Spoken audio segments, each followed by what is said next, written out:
are alive! Hello, everybody. What is up, everyone? Welcome back to Survivor What If. I am Richie. I'm here with my co-host today. I'm Alex Steib. Thank you, Richie, for joining me today. It's been a long time since we've done our breakdowns for Survivor 50. It's good to be back with you. And we will have, hopefully, somebody joining us halfway or about somewhere in the middle of this live stream. Yeah. So, hopefully, yeah. Whoever tunes in, we're happy to see you. We started a little later than we were hoping to. We had some tech issues on my end, partially caused by the fact my laptop was muted. Very typical of my luck today. But yeah, he said my mic wasn't working. Yeah, I think he actually just. Well, I didn't realize at the watch party I had for Challenge Wisconsin that my laptop was muted, so I didn't want to have like two on at once, and apparently it was muted. Oh. It's good to be back on the What If channel. Dear God, like what if my dumbass was actually smart? What if I We're just yapping into the universe? What if I could get a man? Okay, anyways. Hey Richie, let me tell you, we got work to do. Let's get to work. We've got not one, not two, but three episodes of Survivor 50 in the hands of the fans, as they say. The hands of the fans, but I can guarantee the fans didn't vote on a lot of the things that Probst has been putting in. We have to get to We've got a lot to discuss. We have a lot to discuss. All right. We should kick it off with like a little recap of what just happened in 6. Yeah. That was the controversial Blood Moon triple elimination deal.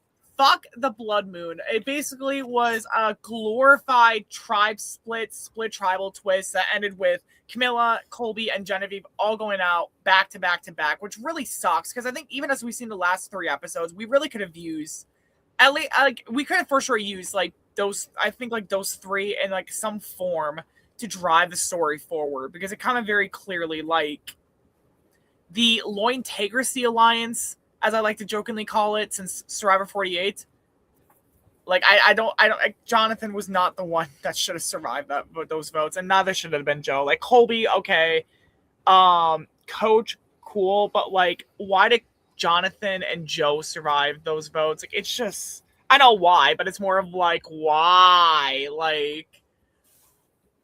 Joe was just, there's an acronym called Keep It Simple, Stupid, and honestly, that's what some of these people making these decisions at Survivor 50 should have done, because quite honestly, fans obviously didn't vote for these obscene twists that nobody's ever asked for before. So, it's unfortunate, but ultimately it's like a fun chaos in a way.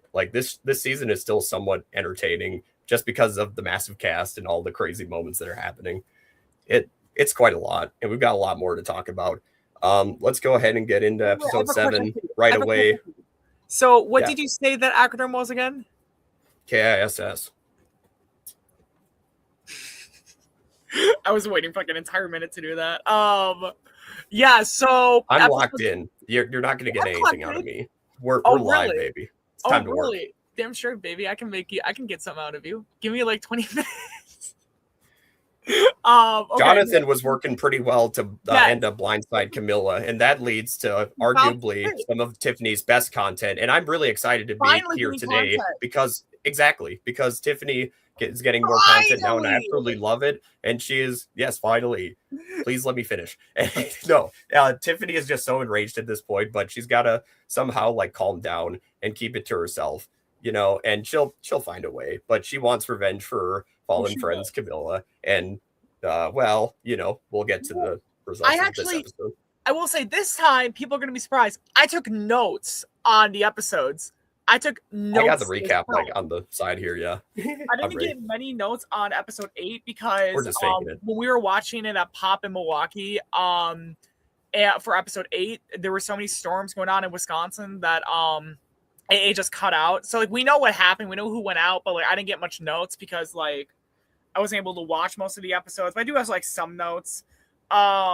One of the big things at the start I do remember is that we kind of open it up and then there's all these arguments going on the first 10 minutes alone, all starting from basically Jonathan and Dee and Tiffany. Tiffany and Dee are annoyed that Camilla's gone, and then there's some drama, I think, with like some idol D had, or Tiffany. I think it was D had some idol, or I don't remember. Like there was something where like D told something to Emily, and then Emily tells like everyone. Maybe that was like later in the episode, but I just remember thinking it was really annoying that like Jonathan clearly has lied in the game, but Jonathan's now acting like he's never lied in the game. He's honesty, he's loyalty, he's integrity, and it's like, Jonathan, you've lied like everyone else in the game. But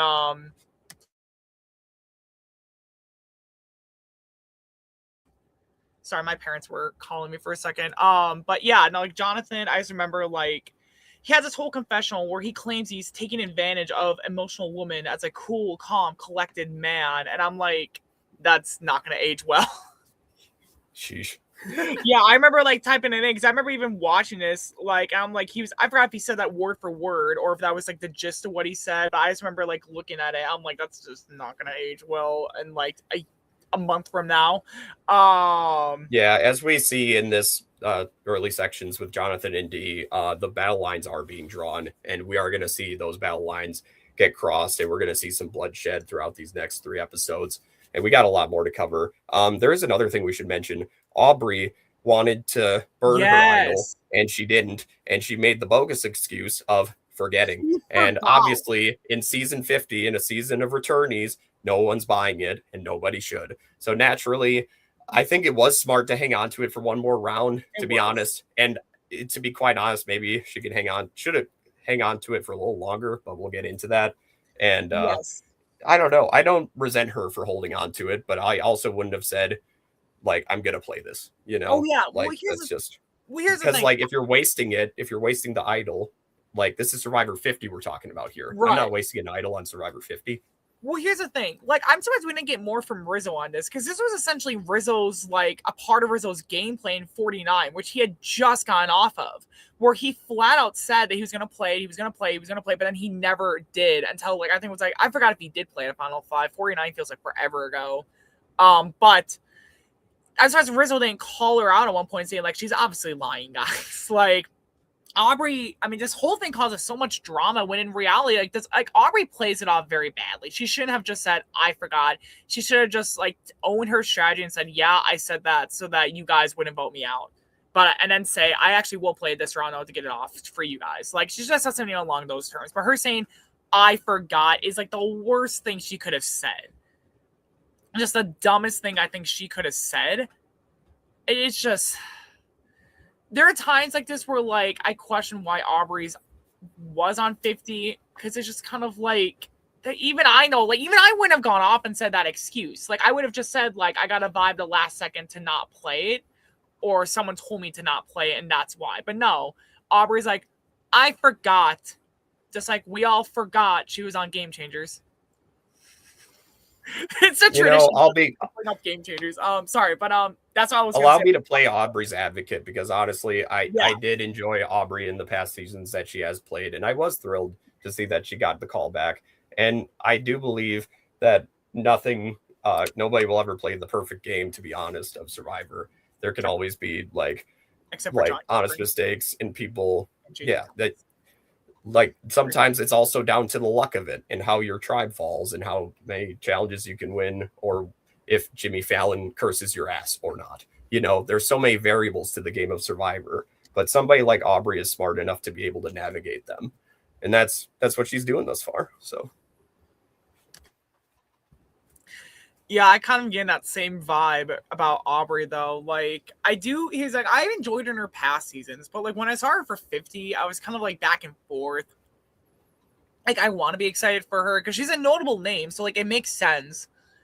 But the last everyone heard is that she didn't want to come back. And now she's kind of been, like, a dead man walking for, like, half the season is what it feels like. So it's, like, I don't know, I'm back and forth.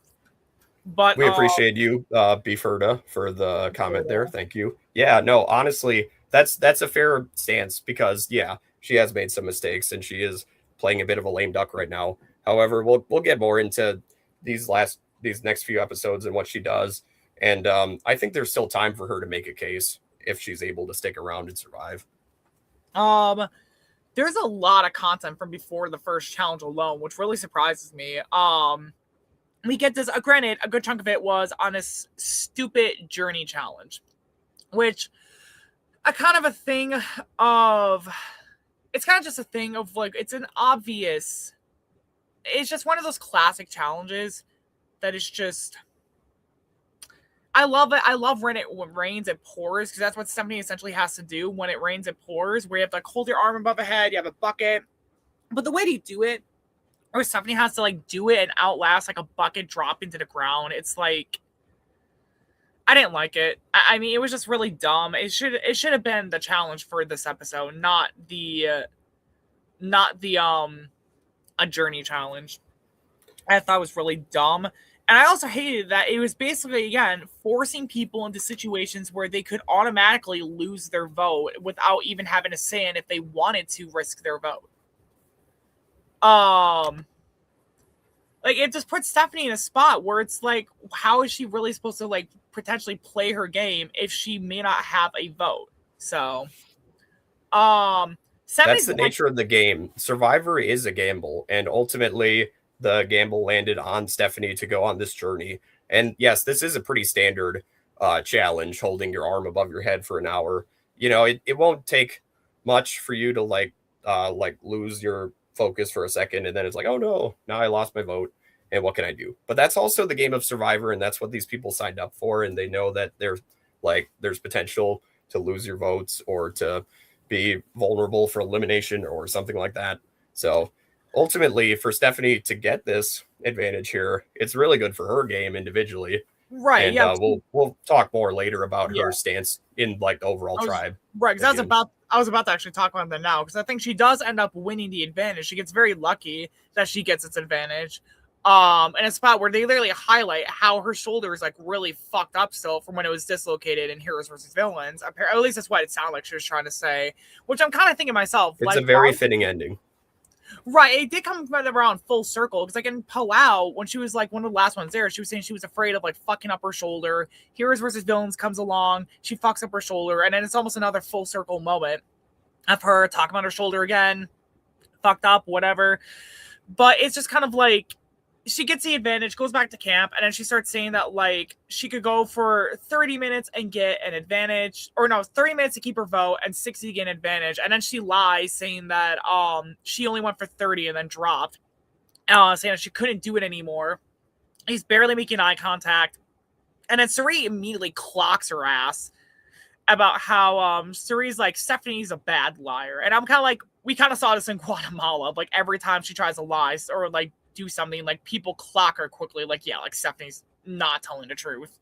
Like, I just love it, because I put down word for word Queen Suri clocking Stephanie's lying ass. Stephanie's still a bad liar all these years later is what I put in when I was drunk watching this at Pop. I think I was a little drunk. I had like 4 to 5 drinks, I think, but like, this is the way I put it down is what makes me laugh. But yeah, Stephanie just still a bad liar. And Suri literally goes by the water well with her. Suri goes by Stephanie in the water well. She's like, hey. Listen, like, bitch. Yeah, listen, bitch. Like, I know you're lying. And then, like, she's like, okay. She, like, basically tells Suri she has the advantage, which, like, I love Suri, but, like, she is... And we'll talk about Suri a lot in this live stream today, for sure. But, yeah.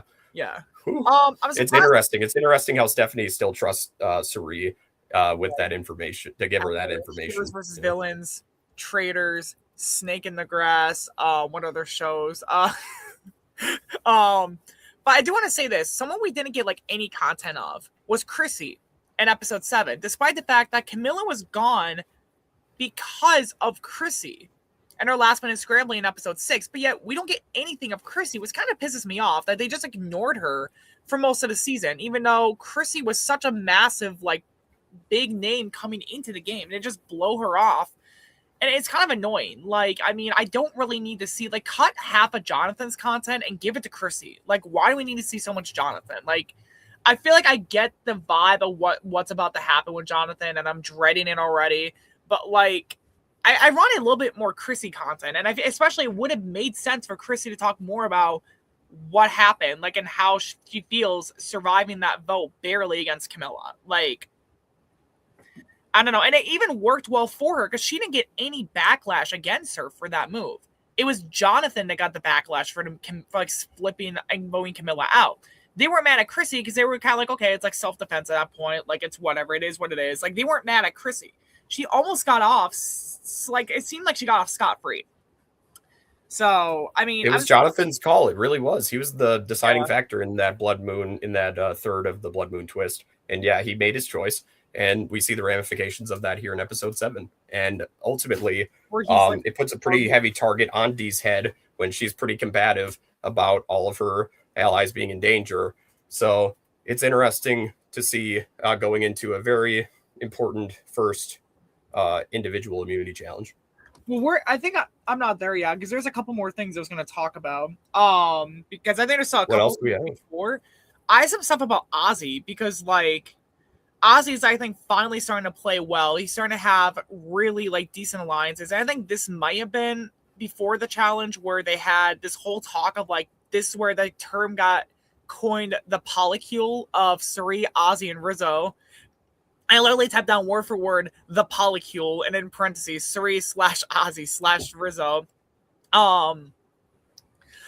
The fact that I figured we would talk about them enough. I figured we would just keep it rolling. But no, we can talk about the Cirie's Wizard of Oz, as they call it. Well, I'm surprised with Ozzy because coming into the game, I will say I'm eating my words right now. Like, Ozzy's proven me wrong. He's finally learned to play a game. Hasn't been 5 times, yes. But Ozzy's finally learned to play the game, and he's playing pretty fucking well. Like, I will give that to Ozzy. Like, I was wrong. Ozzy's playing a lot better than I thought he would. I was definitely wrong with that. So, good on Ozzy for proving me wrong.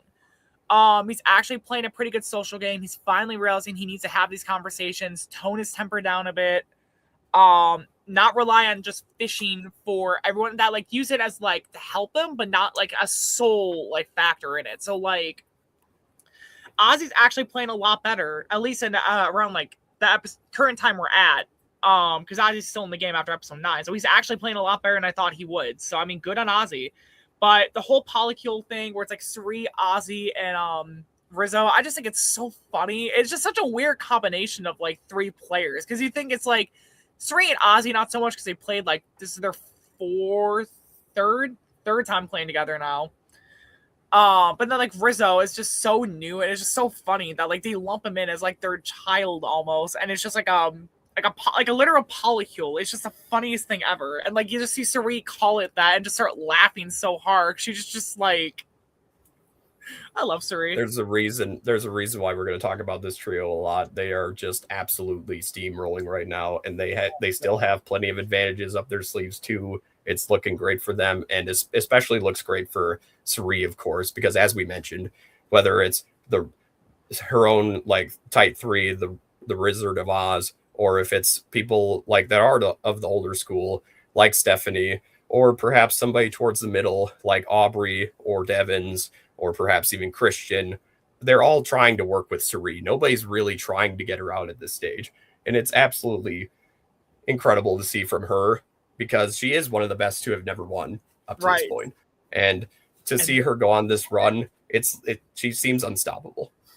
And there is a reason why Cirie is one of the best to have never won the game. And she literally proves it in this whole like sequence of few episodes where like everyone will just, and we'll get more to it, especially with episodes like 8 and 9, where she literally just always gets information handed to her. She gets people to trust her so much. Like her social game is so just great that she can just get people to tell her anything. Like she'll get such a good bond with them. And again, we'll talk, especially with episode 9, we'll talk about this, but other episode 7 stuff I have down. I think I might have been a little buzzed at this point. I put down, quoting here, Rizzo misting everyone. Someone claims he's on a similar level to Cirie gameplay-wise, where people see him as a dangerous player but still want to work with them. I think that's literally what I put down. This is true. Like, yeah, it's like, honest to God, it's like, I'm surprised that like Rizzo was actually playing really good, because Rizzo was another person I was coming in like very concerned. I'm like, certainly the wild card, because again, he's from the most recent season that nobody who could have possibly seen.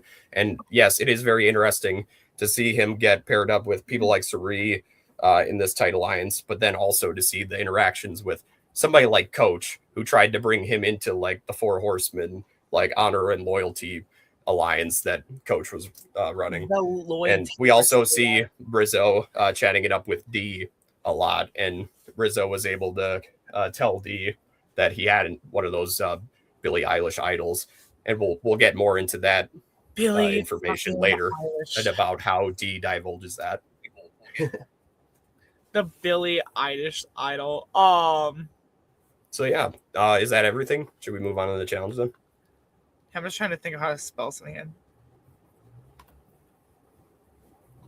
Yeah, I'm just trying to spell something. I think it's almost everything I have. Loin integrity. I don't even know what that means. No, okay. Is this okay? I don't think I've ever explained this joke. I think Alex knows this joke. So I think I started this around Survivor 48 when people do the honesty and integrity shit in Survivor to an overabundant amount. There was an American Dad episode where it had the mural. And I forgot if this is a Fox or TBS era. For copyright reasons, I'm saying it's one of those eras so I don't get copyright struck. But like in an American Dad episode, it basically have this mural. And they had this whole mural where the phrase was loyal integrity. And it was loyalty, integrity, honesty. Honesty. Yeah. Yeah. Okay, I see it. I see the vision. And then like the whole fucking point of it is that like they just had this whole thing going on with it. It was just really funny. Yeah, that is pretty funny. It would be huh? So I just always like to quote that whenever we have this talk of like overabundance of like honesty, integrity, and all that in the game. Because it's like there's a spot for it, and there's not a spot for it at the same time. It's like some people are doing it to an abundant amount. It's what kind of ruined 48 for a lot of people, was the overabundance of it. But I feel like they're doing it too much this season. What do you think, Steib?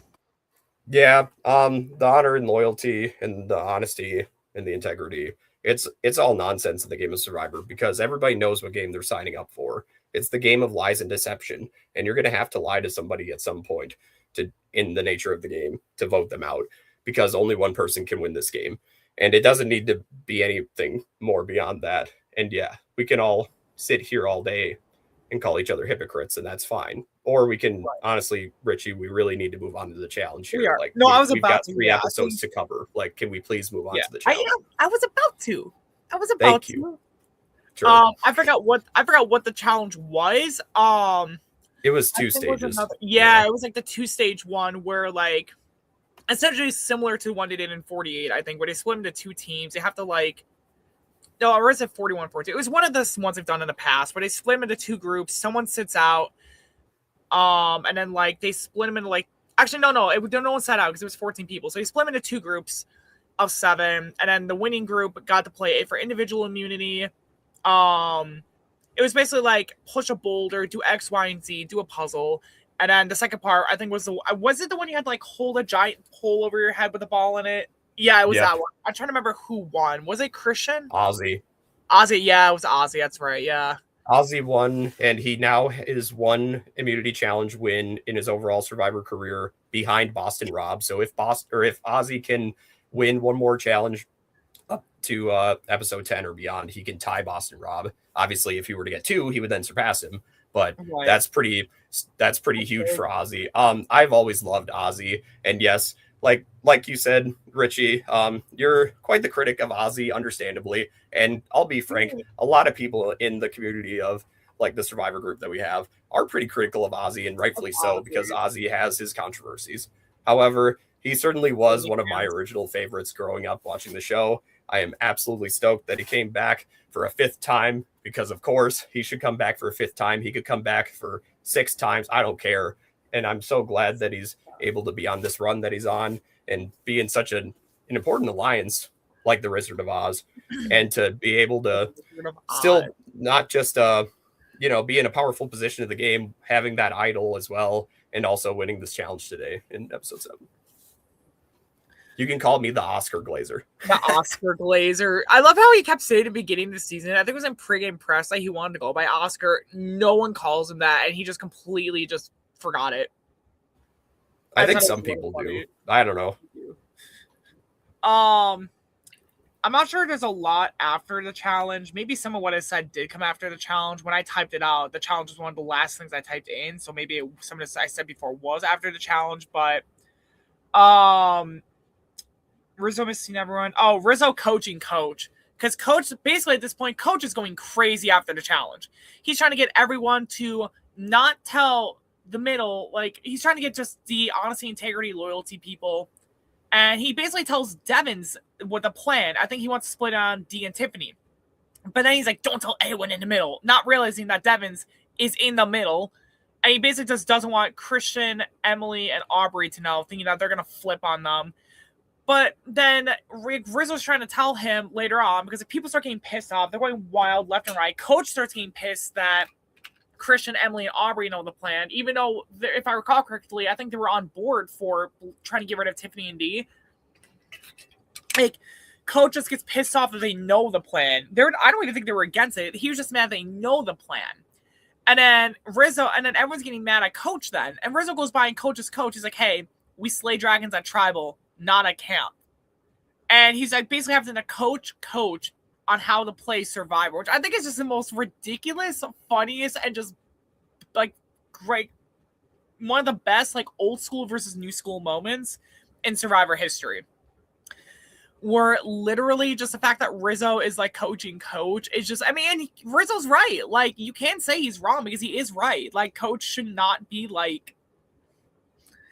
Coach should not be going off like that, like freaking out that much about it. Like, I understand like being annoyed about it, but like going off the rails and yelling at people. I'm trying to think. There is like, I think a couple other things. Oh, where Coach is like dancing around and like Aubrey's just dancing around with them, which I thought was really funny. Coach's incorrect haikus, and our friend Nick kept saying this over and over and over, where Coach was trying to do haikus, but he kept doing them incorrect. Because I think it's like 5 syllables. Then the first line is 5 syllables, second line is 7 syllables, and the third line is 5. But he wasn't doing that. He was doing like 5, 6, 5, or 5, 6, 7, or like 6, 7, 5, or oh my god. Okay. I saw the corner of my eye, but like, yeah, he was doing like so many incorrect like syllables with it, and like I remember Nick when we were there, he was getting so mad with it, like the funniest way, because he's like, "That's not what a haiku is," and I'm just like, I love Nick. Yeah, in episode 7 and 8, as we'll discuss 8 later, we start to see Coach Wade begin to go off the deep end here, and he is absolutely another one of those characters that had to come back for this season. And he is absolutely not disappointed. We were able to see the coach. We were able to see the Dragon Slayer live in concert in Milwaukee. And it was quite an honor to some of us were even able to get to meet him personally. And it was just amazing to be in his presence that night. And it's been fun watching him have these crazy moments on the show. But you can definitely see that he's starting to rub people the wrong way. And we'll get into his fate later on, I suppose. Yeah, because like Coach, there's just so much drama with Coach that like, I don't know, the Coach just stirs the pot so much in the funniest way. Because you even just like get to like one point where like Jonathan looks over and he's like, "How you doing, Coach?" You know, he's like, "I'm doing great. You want to come here and help me make haikus?" He's like, "No, man, you're good. You're good." It's just like they're just treating Coach like a mental ward patient in just the funniest way possible. Like, it just, I don't know. I just thought it was really funny. But I'm trying to think. There was really much going on before Tribal Council. Because I think like it was pretty odd. I think that was like the bulk of what happened. I maybe had said some stuff that happened before Tribal that I just forgot. That I probably happened after that I said before. Yeah, because we had talked about, it seems like it's initially between Dee and Aubrey. However, they knew about Aubrey potentially burning the idol. So then, yes, people like Jonathan were saying, well, then we should absolutely throw the vote somewhere else in case of a backup. And that's what they ended up doing with Tiffany. And we get a pretty unanimous split towards Dee. And then it's pretty unfortunate. But ultimately, you think she had to go pretty early, considering she was the last winner remaining, and considering she was causing so much chaos and telling all these people all these different information. So Dee basically goes out. I was literally about to get to Tribal now, actually, but you got really ahead of me there. But yeah, we get the Tribal Council. What? Keep her moving, as we say up here in Wisconsin. I was about to, and you interrupted me. I didn't want to. We're good. We're good. Okay, no, we're good. Tribal Council. Aubrey basically like burns the idol. She tried to have some like badass quote with it, but it was kind of like she just wasted an idol.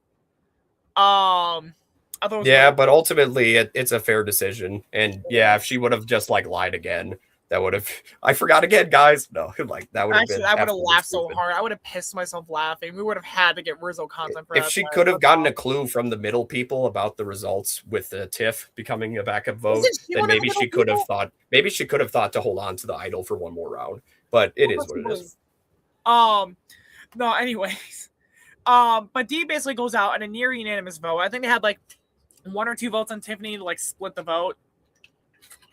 But like Dee essentially goes out, and I'm actually really upset she went out because I think the season needed someone like Dee, someone who was willing to lie, cheat, and steal to play, like win the game.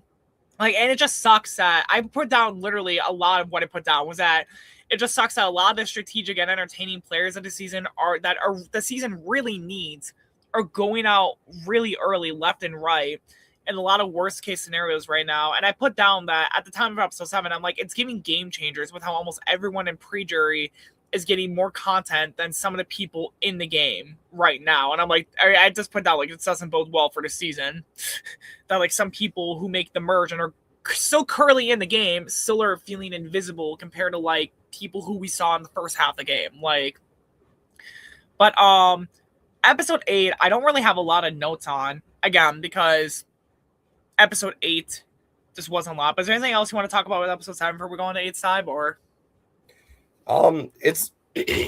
I think Dee's vote out was fair here, the last winner remaining, and ultimately this leaves the game pretty open for a lot of people, and it does open up possible new targets. Coach was very suspicious of Christian, and arguably Christian is a bit of a spry little weasel who could potentially win an immunity challenge or find an idol and maneuver his way to the end of the game and be a threat. So, of course, Coach is threatened by him, but we also see Coach catching some eyes from the middle people. He could potentially be up next on the chopping block. And based on the crazy twist we've seen thus far up to episode 7, these people don't know what's ahead of them. And there's even more crazy twists ahead. Episode 8, I think, was one of my least favorite episodes I think I've ever heard. I have seen because of the twists alone. And keep in mind, this is not an original twist from CBS. They do this thing where they take from other international Survivor things and then they try to claim it as their own idea. Survivor South Africa, for example, did this Tide Fates twist, which is we'll get to more of that throughout the episode for episode 8. But essentially, the twist is called Tide Fates, and it's essentially like you're paired up with someone, and if you're voted off, your partner's voted off. Or if you win immunity, your partner wins immunity. But like, Survivor South Africa did this, and I think I heard it was one of the most unpopular twists they ever did. Which, might I add again, if you needed to speed stuff up, CBS, A, expand the days, and or B, maybe have multiple double tribals pre-merge instead of only one. Like, and then we could have avoided this twist. But I really don't have a lot of notes onto this because, again, the weather was so bad. Like, the episode was just kind of laggy. But was there really a lot before the challenge for this episode? Or I'm going to go back and try to rewatch parts of it to, like, refresh my memory. Well, to almost carry on from what we see at the beginning of episode 7, we do see Tiffany in a confessional, like, late at night. And yes, she is still continuing to... Because she says Jonathan is a lying skank. Yeah, and but she's also, I think the point I'm trying to make here is that she's also willing to just keep it cool and realize, hey, I know I'm towards the bottom here. I need to not freak out and not do what Dee did. Otherwise, I'll be the next one gone. So it's very interesting for Tiffany right here. And yes, of course, the burn book line was hilarious. Yeah, I love that you saw what I was doing. Like, honestly, yes, I'm glad we're finally getting content of Tiffany. It's like, why did it take him like 7 to 8 episodes to finally get her content? Like, I don't think there was a reason they couldn't have just given everyone at least like a few confessionals each. We have some people who are getting like 19 to 20 plus confessionals in a single episode. And it's like, okay, why aren't we getting like at least like 3 to 4 of like every player? Like, you clearly have the time to do it, CBS. Like, I just feel like this season hasn't been edited the best. Especially, it's like the case of like Tiffany, where it's like Tiffany should be getting more content if they were going to bring her back as this like dark horse pick. So it's like, but yeah, to for my thoughts on the duo twist, initially they're told to pair up in pairs of 2. There's 13 of them, however, so one of them will naturally have to be the odd person out. This person ends up being Suri, because Suri is once again playing the best game she can ever play in this season, and she's doing all the right things, including getting ultimately, as we end up finding out, safe just for this episode, because she ended up being the odd person out. And we'll get more into her journey and her influence on this specific trial later as well. I found some other stuff I was going to talk about that I did just remember now, where Chrissy's really concerned about the middle people now too, and like kind of worried about like the middle group of like Christian, Devins, Aubrey, and Emily. I think is the middle group is how they define it, but that seems to be the next targets for the honor integrity. And that's what's so funny, is that the people actually playing the middle are Suri, Ozzy, and Rizzo, which I think is so funny that they're the ones playing the middle, but they all think it's like the nerd alliance, which I think it's so funny. But like Ozzy's a lot of different perceptions here. Ozzy's trying to go after Coach right now, and he goes to Tiffany, and he's like, "Hey, like talking about this plan." And she's all like, "Hey, you know, like I want to hold his head high like a trophy." And I'm like, Tiffany's giving Predator vibes in like the fucking best way possible, like the 70s movie Predator, by the way, or was it the 80s? I'll just say 80s for lack of research time. But I just love that moment, because I literally thought Predator, like where he holds a spine and a skull as a trophy, like that's what Tiffany basically wants to do to Coach. And Tiffany, this whole episode just so great, and yeah, it's just so much good content, and we're finally hearing more from Chrissy, which unfortunate timing, but considering what happens later on. But like, I do think it's full circle for Ozzy as well, because like the last time Ozzy and Coach played together was South Pacific, where Coach literally screwed Ozzy, like took out Ozzy at the last second after basically prompting him final 3. So this whole episode kind of feels like full circle for like Ozzy finally getting revenge after like 15 years, I want to say, like 14, 15 years. But yeah, Coach, but yeah, I think definitely he's worried about it. The middle people somewhat, as a lot of people claiming they are. Yeah, and then this is when they start to split themselves in the duos, and Suri's left out. And I do think it's smart that Christian paired himself up with Jonathan, because I think if he wasn't, Christian likely goes out here if he's not like paired up with someone, as they clearly were all very like. That's my draft team right there. Low key, I actually drafted those 2. Oh my gosh! Of course you did.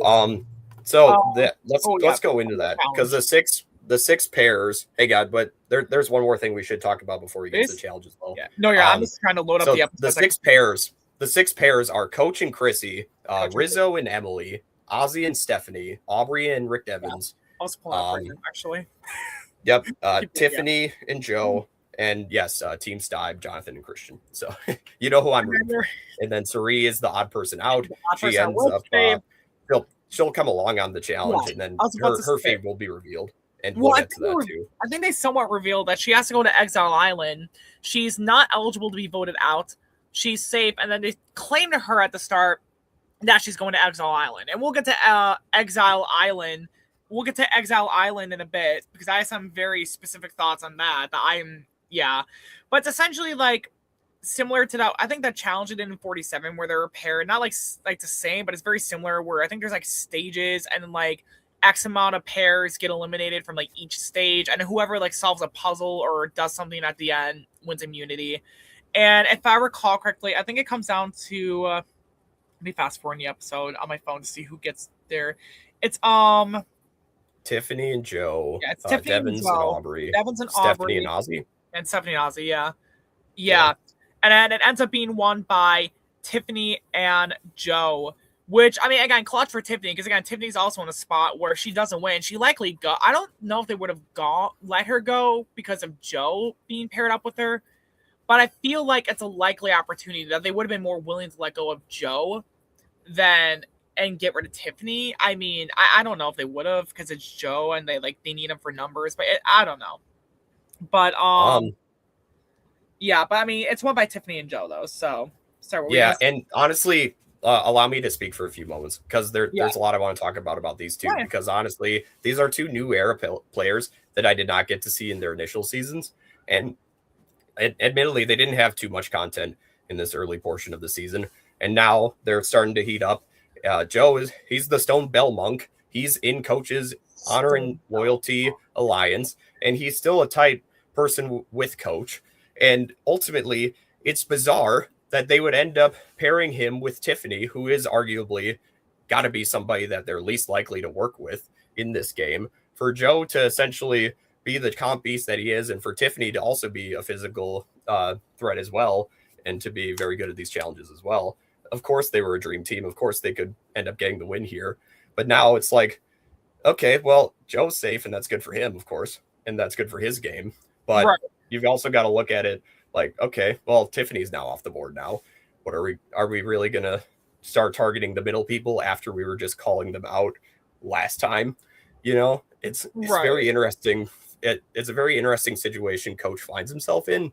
And before you interrupt me, I have one more part that I wanted to talk about before we brought up the challenge. Okay. And I'm going to mention it now because there was the point where Tiffany approaches Coach and she actually asked him, who pushed my name as the backup vote last night? And Coach absolutely blanks. And this goes back to something like that we saw in episode 7 where Aubrey was like, oh, I forgot to play my idol. It's one of those moments where it's like, Coach or Aubrey or whoever, you really kind of do know better. And ultimately, like in the moment, you just kind of blanked. And that's okay because you're all human and we're all human.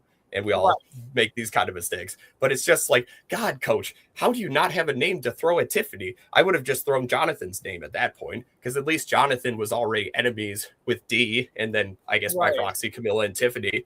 That would have been the fucking easiest answer to throw, Coach. Exactly. What the hell? I'm sorry. I really felt passionately about that, so I had to bring that up. So I didn't mean any offense about you offending me. No, you're good. No, I wasn't interrupting you before. No, like I wasn't interrupting you. I was letting you speak, and I was like, right, you're like, don't interrupt me. I'm like, okay. No, you're good. I was like, hang on, I have one more point. No, you're good. Yeah, no, honestly, and it's like I think it's even like I think it was right before the challenge they revealed that like you get voted out as a pair, you win immunity as a pair. So they're all kind of realizing like, yeah, we're fucked. But again, like that was not good gameplay, and again, everyone blanks. Understandable. Like I think I've played games where I've blanked before, but it's like at that point you got to just throw a name out somewhere. You just got to throw something out there for them to like show like, hey, like you can follow me, or even like offer like, hey, you can follow me around if you want. Like I'm not gunning for you, like type of shit to like get their trust. I don't know. It's just kind of I think something that kind of leads to what eventually happens. But I think after the challenge, it is won by Joe and Tiffany, and then we go to Exile Island with Suri, and I say Exile Island because it's not really Exile Island. It's essentially a glorified journey where Suri immediately gets there. There's coconuts everywhere. She gets a paper that says, welcome to Exile Island. And it's like, you basically have to you have to look through, I spent a couple hours looking for, like, through 2,000 coconuts for one very specific coconut with a symbol on them. The symbol of a phoenix. Yes, a symbol of a phoenix. Thank you. There's like a golden phoenix on it. It's one out of like 2,000, I think it was. And it's just one of those things where it's like the cameraman keeps angling on a specific coconut while she's searching. And she doesn't think like, hey, like, should I check in this coconut? And she has a smart strategy for it. But the whole thing is that if she finds this coconut, she gets to go back to camp and gets to go to tribal. She gets to have her vote again. And if not, she spends the night alone in Exile Island, which I don't think she really did since Micronesia, where she was with Kathy, the fan. Oh, I loved Kathy. She was so funny. Just like underratedly funny in like good and bad ways. But like Kathy's just, oh my gosh, go watch Micronesia if you haven't already. Micronesia's great, but okay, ADHD, sorry. But yeah, Suri basically doesn't want to stay there. She wants her vote. She wants to protect certain people in the game. So she eventually finds the coconut and gets to go back to camp.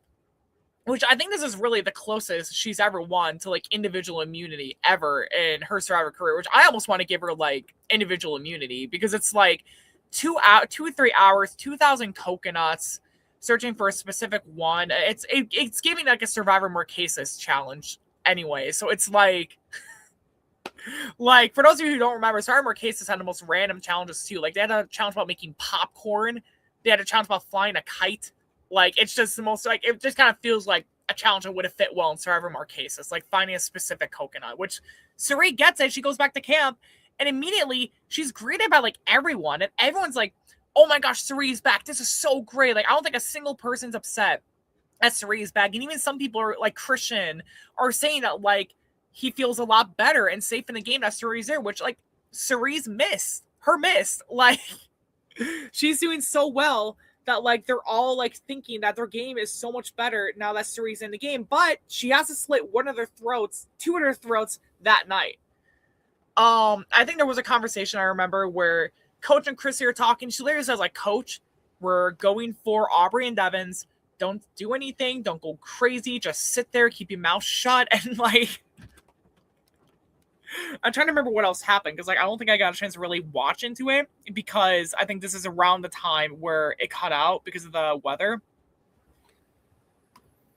But I think a lot of the target comes down to Aubrey and Devins though before Tribal. I think is the gist of it, right? Because I don't know if you got a chance to watch it after the storm. Yeah, when I was I work second shift, so I'm now working when Survivor 50 airs, which is unfortunate. I catch a little bit of it on my breaks during my shift, and that's fine. And then I'll go watch it at home later. But yes, during this episode 8, yeah, there was some serious storms and rain in Wisconsin area, and yeah, we were losing some coverage on CBS from weather updates and stuff, and that was lame because then I couldn't watch it when I got home after work. Or I missed the ending, but I waited until like 3 a.m. and then it dropped on Paramount Plus. So that's good enough for me. I was still able to see how Cirie was able to win this exile twist. And like you said, this might be the greatest like quasi challenge win she's had in her entire run. And boy, does she influence this tribal, as we'll get into in a little bit. And to see her win, her whole mantra is to get off the couch and go play Survivor, and I just think that's fantastic for her. Everybody loves Cirie for good reason. Right? We stand Cirie on this channel. I love Cirie. Like, I'm honestly so happy she's back. Like, if we weren't going to get a lot of these big legendary names, if we weren't going to get, like, a lot of the old school legendary names, I'm glad that at least Cirie was one of the ones we were able to get back. If we weren't going to get a lot of them. So I am glad we got Cirie back. But literally, Cirie's missed. Like, she literally goes in and starts directing the vote. Like, the gameplay this round starts to flow, like, partially through her, mostly through her. Like, it's just, I don't know how to describe it, but is there anything big we want to talk about before we go to Tribal, or? No, it's very interesting at this stage, how well Cirie is ingratiated with everybody. And yes, everybody is telling her all their plans, and ultimately, it's another situation where she makes the very good point. Well, there's two very big targets right now, considering what just happened with Dee's vote out. What better opportunity are we going to get out of tight 2, such as Coach and Chrissy? So for them to ultimately end up getting the votes on them, that's pretty big. And that's it. Ultimately, this gets back to the nature of the twist, because as we see, Chrissy didn't entirely get the most content in this run of Survivor 50, which is unfortunate. And maybe she should have gotten more, and maybe things could have gone differently for her. But ultimately, her alliance with Coach did get her to this point in the game, but it did also ultimately cost her because of the nature of this twist. You know, I feel like this vote was more to get Coach out than it was to get Chrissy. Chrissy was just collateral. Right. And it's ultimately unfortunate for her because she does hold the tied women's record for most individual challenge wins. Right. And she's an absolute, like, we all love Chrissy. So yeah, I was disappointed to see her go. Well, and the big thing is, like, you got way ahead of me again. So I was about to say, because you forgot one of the biggest things at Tribal Council. This literally happened like less than 2 weeks ago. Like, we're I know, let me finish, because we almost forgot one of the biggest things in Tribal. We're going in. It's highly likely it's going to be Devins and Aubrey. But if you remember, all the way back in episode 2, Devins and Christian hid this fake idol there. And what happens is that Devin goes up, picks it up, and everyone starts going batshit crazy. And they decide to start pushing for Coach and Chrissy as a backup, worried that Devins is going to play this idol, which they don't know. The only person that knows it's fake are Devins and Christian. And it comes back to basically save Devins and Aubrey from getting taken out. And then Chrissy and Coach become the secondary options. And unfortunately, they do go out. And I do want to say there was a couple funny moments where some people really clearly did not want to vote for certain people. Like, Joe apparently only voted Chrissy because he didn't want to vote for Coach because he promised Coach he'd never write his name down, like, to vote him off. But then the minute he did that, production called him back and they're like, no, Joe, you have to write both of their names. Like, you have to write Coach's name. I heard that too, and I could not believe that. And I was hoping that was a false rumor because, Jesus, like, come on, man. Like, they literally explained it to you so hard. You got to put both names. I'm sorry. That's just how the random pairs worked out. If you end up voting out Coach, that's bad for you. Don't vote for Coach then. Vote for somebody else. Exactly, yeah. Like, if Joe really thought voting Coach was bad for his game, don't vote for Coach. Vote for anyone else. You had so many other duos you could have voted for, but, like, no, it's like, I thought it was a little funny that Joe tried to do this. I think it would have been funny if they, like, showed him trying to do this and then production be like, no, you have to vote for both. Like, I think it would have been a funny moment for Joe. Because he was clearly trying to just get around the twist at hand, which I'm like, why didn't they show that? That's a funny moment. That's an actually funny moment from Joe. Like, that's like one of the first times Joe's made me laugh in the show. Why didn't they show that? No, we had to have like 8 confessionals about fucking Jonathan and his whatever. I'm not even gonna say because I know I'm gonna probably say something that would probably get me flagged. But but no, it's like moments like that, like Survivor 50, just I wish we get certain things like that. But Coach and Chrissy go out. Chrissy, for some reason, gets her torch snuffed before Coach, and then it's Coach. And we even see, like... I don't understand that either. Like, as far as I see it, because I'm me and I'm awkward, I see it as they're both joint 12th and 13th place. I can't explain it. But, like, they clearly... And I think they even claim that, like, she placed lower than Coach because her torch was snuffed first or something. But I'm like, okay, but why did you... yes, I suppose. I was literally talking to Alex because I think neither of us, like, we knew who got voted out, but we didn't know, like, how we got voted out because this was, like, right after the weather thing. So we were joking about that on our way to, like, a comedy show, an improv show the next night in Milwaukee. And we were joking around, like, they should just have, like, a double snuffer. Like, the one little thing, but then have, like, 2 spouts off the, like, double snuff. That would be cool. Right, that would have been cooler. Like, it would have made more sense. But no, we just have to do it like that. It's like, I get, like, it's like probably like expensive to make something like that for like a one-time use. Like, I totally get why, but like, how unique would that have been? Like, it would have made it even cooler. If they're gonna go with this twist that no one asked for, go all out with it. But no, we have to do it the way Jeffrey wants because Jeffrey knows all. It's the little things, and yes, ultimately there are better ways to do like double elimination twists. And honestly, one way or another, it seems like there would be like, in most cases in these random pairs, it seems like it would be like the obvious case of one big threat and one collateral, or sometimes like for like a group, like a pairing like Aubrey and Devins, maybe it's like, okay, well, those are like 2 middle people, yada yada. Right. And it's unfortunate to see Chrissy go out this way because yes, I do honestly believe Coach technically really should be 13th because let's be honest, that vote was more so to get him out than Chrissy. Yeah, but we can argue about this until the cows come home. Yeah, it is what it is. We are really thankful to see the Dragon Slayer come back one last time. And I actually, compared to when Colby got voted out in the stupid Blood Moon, when I was crying and emotional, I actually felt like this was like a proper send-off for Coach, and it almost felt like bittersweet in a way, but like in a good way. And it was like a chaotic way for him to go out in his chaotic haiku Dragon Slayer nature. And oh my God, I would love to see him in concert again one day. Literally, I have like an interview with Andrea and an interview with Coach and an interview with a few Big Brother stars that I honestly keep forgetting to put up on this channel. I had to eventually find time to edit that and put it onto YouTube. Well, not edit it per se, but just like more so like edit with like a little caption. We are waiting for that content. Like, let me tell you. I keep forgetting to put that on. That's on me. I've been busy because I'm editing I'm editing other LRGs. Which Challenge Wisconsin. Yeah, I was gonna do a shameless plug at the end. I'll do a shameless plug at the end when we get more time for that. But I work on my own time schedule, motherfucker. Let's go subscribe to the Challenge Wisconsin right now. Yes, go subscribe to Challenge Wisconsin. I'll do another plug for it at the end. But yeah, no, I've been editing episodes for that for season 2, and I've been helping a lot with Survivor Wisconsin. I'm prepping another Survivor LRG for people in the LGBTQ plus community that I'm excited to talk about. I'll talk about it briefly at the end, but there's a lot of fun stuff I'm excited for. But yeah, I've been really busy with that and haven't been able to get those videos edited and uploaded yet, which that's on me. I've been meaning to, but yeah, there is a fun little mini interview with Coach I got. It's like 2 minutes. I got like a few minute mini interview with Andrea as well. I have a few ones from like Jessica from BB21 and Matt from BB11, but or BB12, not 11. But I forget if Jessica and Nat gave me permission to put on YouTube. I don't know if they would care, but like, anyways, I'd be safe than sorry. I know some people are like, oh, like just do it anyways. I'm like, I want to be safe than sorry, but sorry. Anyways, no, you're good. So, I'm trying to remember what else. Was that everything on episode 8? Then? Yeah, episode 8. I was about to ask you that. That's what it was. Yeah. Yeah, because we pretty much covered everything there was. Yeah, I'm just episode 8. I think I literally remember typing down one of my notes. I'm trying to remember my notes. But another example of a ridiculous twist that didn't need to happen in season 50.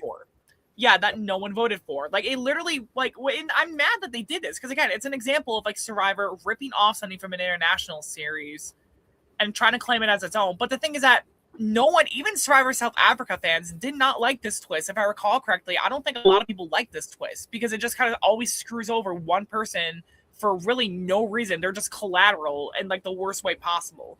And it just really limits a lot of gameplay. Like, it's one thing if you have them win immunity together. I like something like that. But then saying you have to get voted out together, it's like, come on, dude. Like, I think it should have been Coach and Chrissy. Like, Australian Survivor does this a lot, where they'll have, like, a little fire challenge.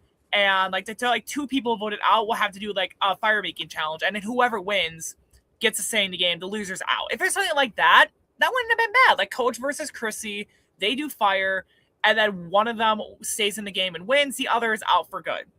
I'm okay with that. That would have been a good twist. Like, yes, it sucks. They would have both been voted into there, but at least they both have an opportunity to stay in the game.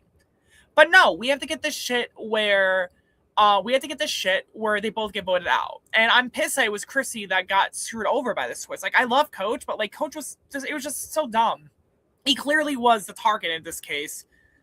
It was just dumb. So, but Exile Island was basically a glorified journey. And I put down, like, I love Devins, but it should have been Devins and Aubrey. And I put down Cirie basically in control, found the coconut and got back to camp, and everyone's all over her. And I put down, if she doesn't win, I'll be floored. Just because with how everyone's like, just all over her at this point. So it's like, we can't overstate the impact of that Exile win, though, because had Cirie not been there, there was a good chance that Ozzy would have went along with old school honor and loyalty and all that nonsense, as we've talked about enough already.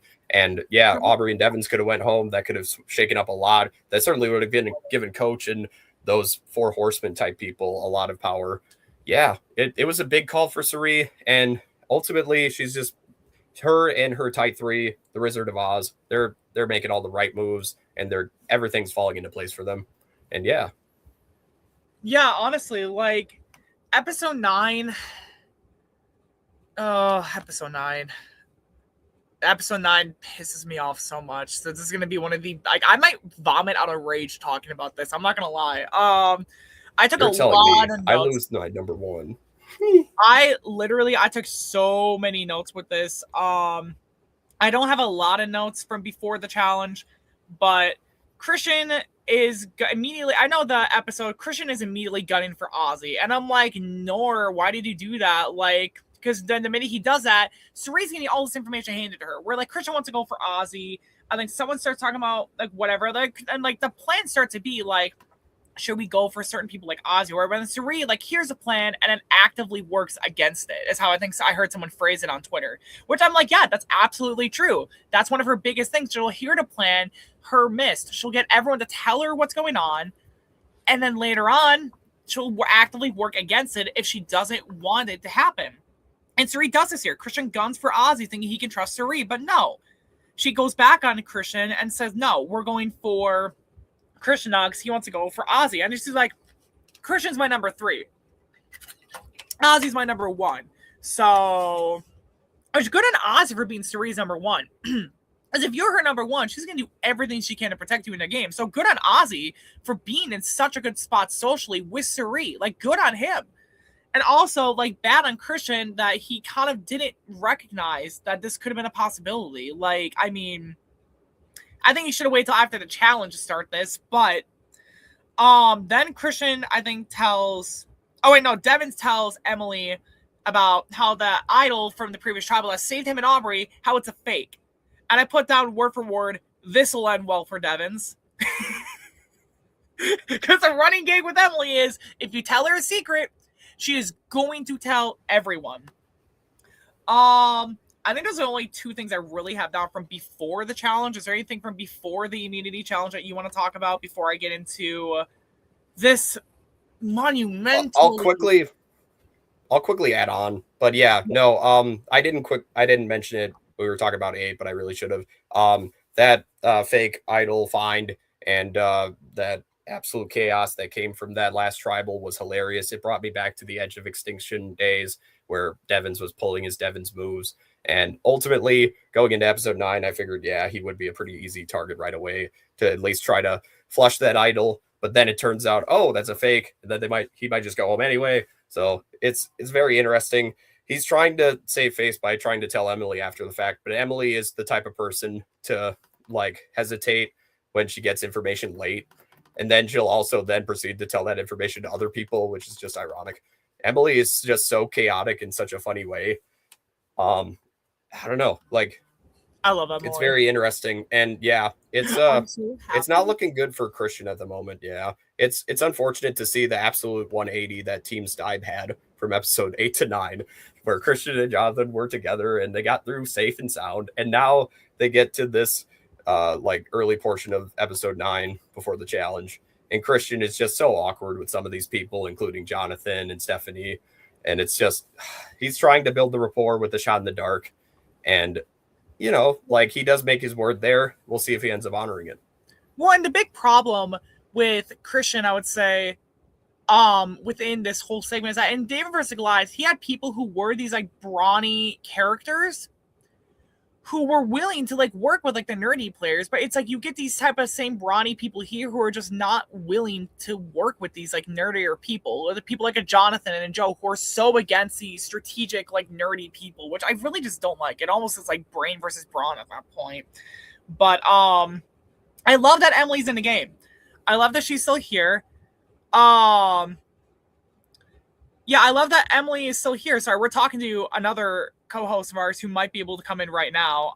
Because he just found out he's able to join. So he'll probably be on in a few minutes. But I'm really happy that Emily's still in the game. I was so worried because again, before 50, Emily kept saying she was never gonna come back. She was never gonna come back. And then we see her back on our screen, and it's just I'm so happy for it. I'm so happy for Emily. I'm so happy Emily's still in the game. Because I was so worried she was going to get taken out early for just being seen as an agent of chaos. And I love that she's playing a chaotic villain role. Because last time around, everyone was bitching at her for willing to be a villain and call it out as it is. But then it's interesting though, because we see Dee be chaotic as well too. We see Dee be chaotic in similar ways, but then she gets the first boot in the jury. So it's very interesting to see Emily navigate this game. And Emily created all the smoke, but getting none of the heat. The strategy must be studied. Well said, Ferda. I'll say one quick thing before we get to the challenge. We do have our other co-host with us now, finally. He was a little late today, but hi, Joey. Hello. Welcome, Joey. We just got done talking about episodes 7 and 8. Is there any brief thoughts you have on that you want to share? And episode 9 challenge? I think Dee and Jonathan fighting was very entertaining. I enjoyed that. I kind of expected Dee to go. This is when looking at cast beforehand. This is kind of where I picked Dee to go. I thought she was either going to go late pre-merge or early merge, so kind of makes sense. Yeah. Next episode was the duo twist. I thought it was an okay twist. Choose your words very wisely. I said okay. I did love it, but I also did absolutely despise it. Yeah. I like how they're trying things. Some of it's good. And actually, it's the intentions are good, but it doesn't exactly land. Execution, it's been rough. Chrissy and Coach, I thought would go a little further than they did. Me too. Chrissy, I think, got screwed being a sign of Coach. Yeah. And Coach overplayed himself way too much. Because we were just talking about with the Tide Fates twist too for episode 8 that like they did this in Survivor South Africa, and I thought I heard somewhere that it was really unpopular when they did it in Survivor South Africa, because twists like that, it's always like one person's an obvious target and someone else gets screwed over as collateral. So it's like unless you're pairing yourself up with like the head of the majority alliance, you're likely gonna get screwed. Like, which is what. Like, but yeah, they. I think allowing them, if there was just like a random draw and someone got screwed because they got put with Coach, I feel like that'd be different than, Chrissy choosing to be with Coach. Loved Suri on Exile Island. That was an amazing scene. I love that for her. Agreed. Yeah, we all stand Suri. Yeah, no, that was good. Challenge was, it was a decent challenge. Like, I actually like that challenge where it's like, oh, do this, and then, like, you guys have to do this and solve a puzzle. Yes, they reused assets. What are you on? Which one are you on? 8. 8, so, okay, yeah, I thought you were on episode 9. We were just more into that when you came in. No, 8, I liked how that was. I always like the do this, top people move on, and then they can fight for this. Yeah. I always like those kind of challenges. I didn't hate the challenge itself. It wasn't the most egregious. It just kind of felt like a little reused from like past seasons. Well, I feel like it was just a bunch of reused assets that they brought over. And then I loved the Devin's grabbing his fake idol. That was awesome. That was so fun to watch. That's why we have Rick Devens in the season. That's why we need people like Rick Devens. Because I was even saying before when D got voted out, I was flat out saying when D got voted off, I was saying that like we need people like D to actually like play the game and be there to balance out the Loin Tagracy alliance, as I jokingly call it. And like Devens is there essentially to kind of balance that out now, which I'm really glad at least like a couple people are still left to balance out, because it'd be like 48 2.0 if that was the Loin Tagracy alliance. But episode 9, we're just about to talk about the challenge. Is there anything from before the challenge in episode 9 that you want to talk about, Joey? I'm trying. I think we just talked about how Christian was targeting Ozzy, and then Suri was like, no, and now she was working against that plan and targeting Christian. Yeah, and I will Emily that the idol's fake, and I was like, this will end well for him. Yeah, I will say, I think Christian targeting Ozzy there, it might have been a little too early. Like, he understood, like, Ozzy's playing both sides. He's doing very well at that. He chose to talk to his number one ally about it, which was just dumb on his part. Like, I think if maybe he tried bringing it up with his, like, Devins and Emily first, and then maybe bring it up to, like, Steph or someone like that, who's not really in, like, the most headway, it might have gotten more traction than, talking to Suri and then immediately getting shut down. Freaking Suri. Like, I mean, granted, I think with how much everything flowed through Suri when she got back from the Exile Twiz, I could definitely see why he would want to talk to Suri first to get it going. But it obviously was the big mistake to have done it. But that was a proverbial snake bite. But there's no way of knowing that, because again, this goes back to what we've been saying the last 68 minutes. Suri is playing a masterclass socially, and everybody trusts her with every piece of information.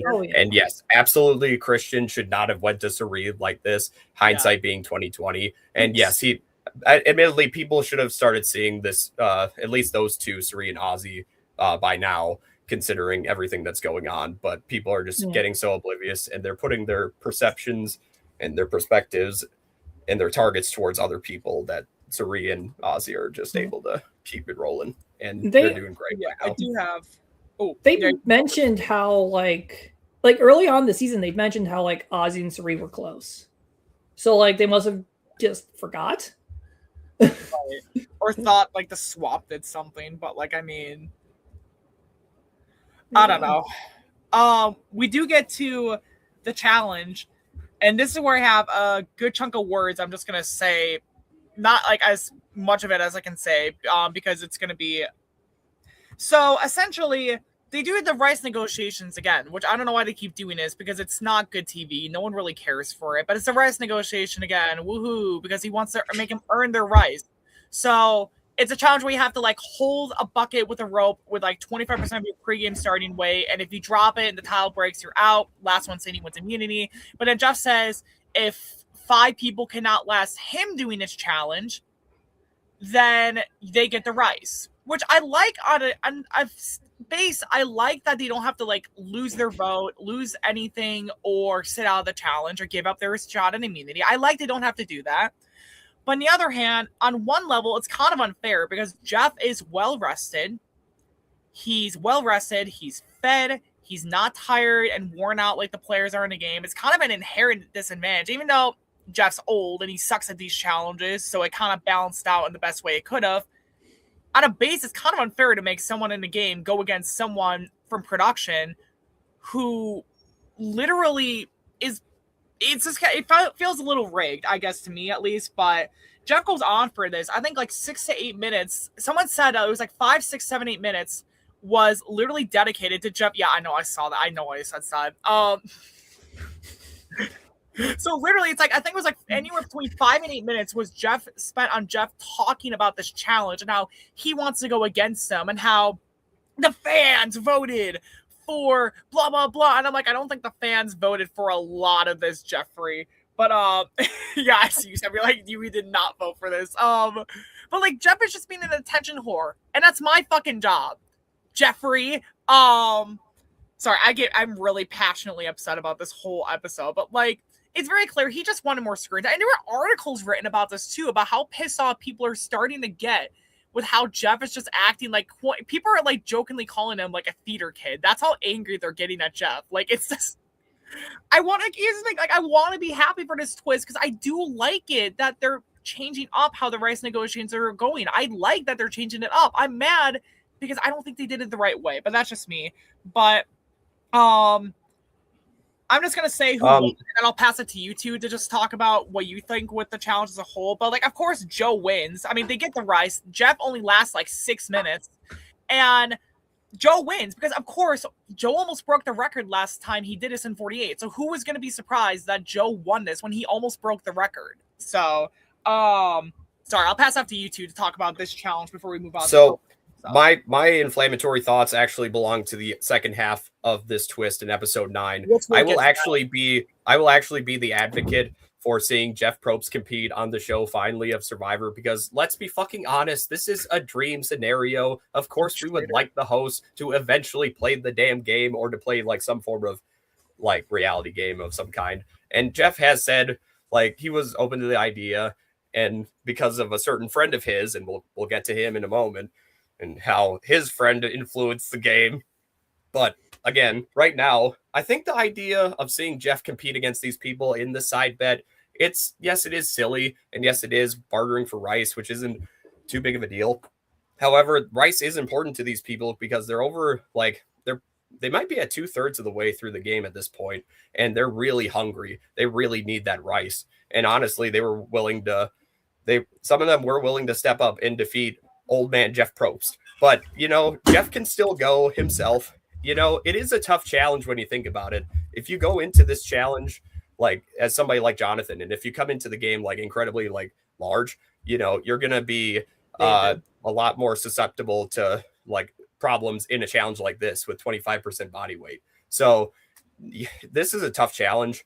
I think Jeff put up a good fight for the man that he is. And you know what? I think it's okay because yes, he does have his controversies, but ultimately he's been here since the beginning and he hasn't left. It is really his show, and it is what it is. David, Joey, what are your thoughts? I probably might have the opposite opinion on Richie. I love seeing Jeff compete. I thought it was so it's rice negotiation. Yes, we all know it's not going to happen.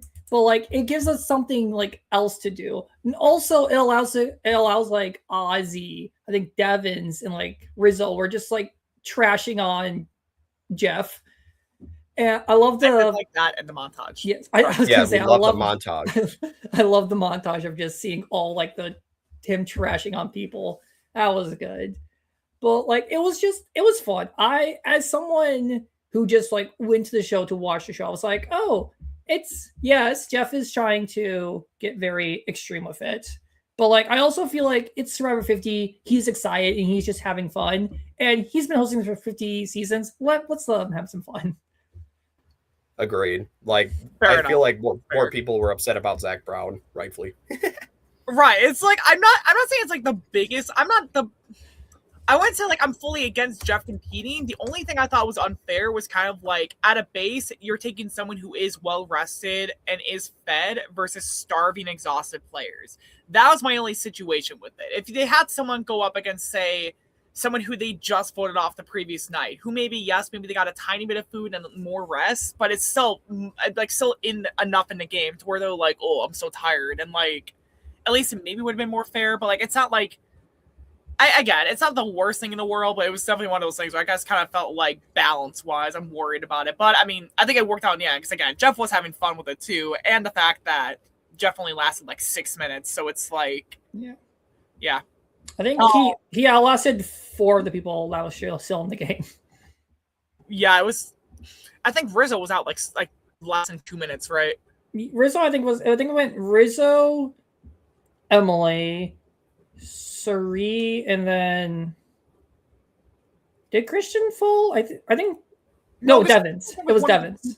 Christian was one of the people I think who said they could stay on longer, and I think he actually did because I remember him was like joking with like. Yeah, it was Rizzo, then Emily, then Devins, then Sari. I'm actually surprised Christian held in there. Just because I wouldn't think that this would be his type of challenge, but like good for Christian. Yeah. So, is there anything else we want to talk about with this challenge before we move on to the most egregious part of I think that we've seen in a good few seasons? Yeah. I think it's a good win for Joe here. He's just trying to build his case further of trying to win his way to the end, and he does have a few allies left, admittedly. So we'll see how he'll be able to navigate the rest of the game, considering what's going on by the end of this tribal. But yeah, it was a good win for him, and yeah, he looked absolutely confident winning. And yeah, like when you're competing against Ozzy, no offense, but like Ozzy, he's not the young man he used to be. No, Ozzy was the hot young man in Micronesia and Cook Islands, and then he did this season with a mullet, and I'm like, oh, maybe he's like a reverse Samson from he's Oscar the Grouch now. He's a reverse. Oscar the Grouch. I love that. I was about to make a joke and being like how like the Christian Bible has like a story about Samson and how like if he cuts his hair, he loses his strength and becomes like worse. But it's like Ozzy's like the reverse. He cut off some of his hair, got chopped off his long locks, and he became a better player. And I just thought of that the other day, and I'm like, that is so weird. Like, I'm not the most religious person in the world. Like, I mean, I'm technically a Catholic, but like, I believe in God. But like, there's like, I just thought of it the other day. I'm like, huh, like that's a weird comparison. Like, he cuts off his hair and he becomes a better player.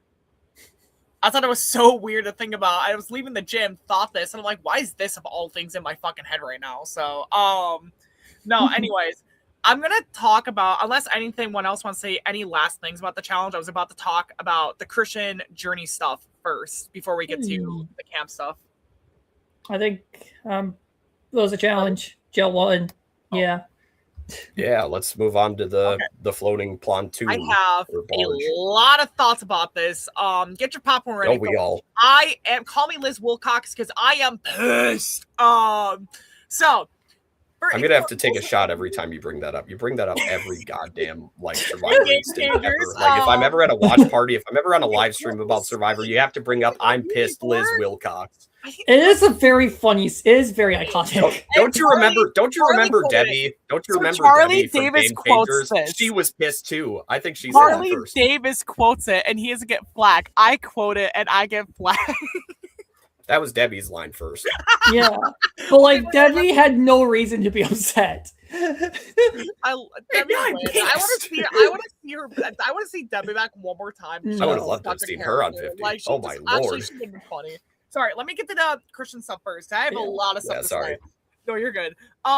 It's basically a repeat of the Rachel thing in 47, where she has to go out, solve a puzzle in a predetermined amount of time, whatever.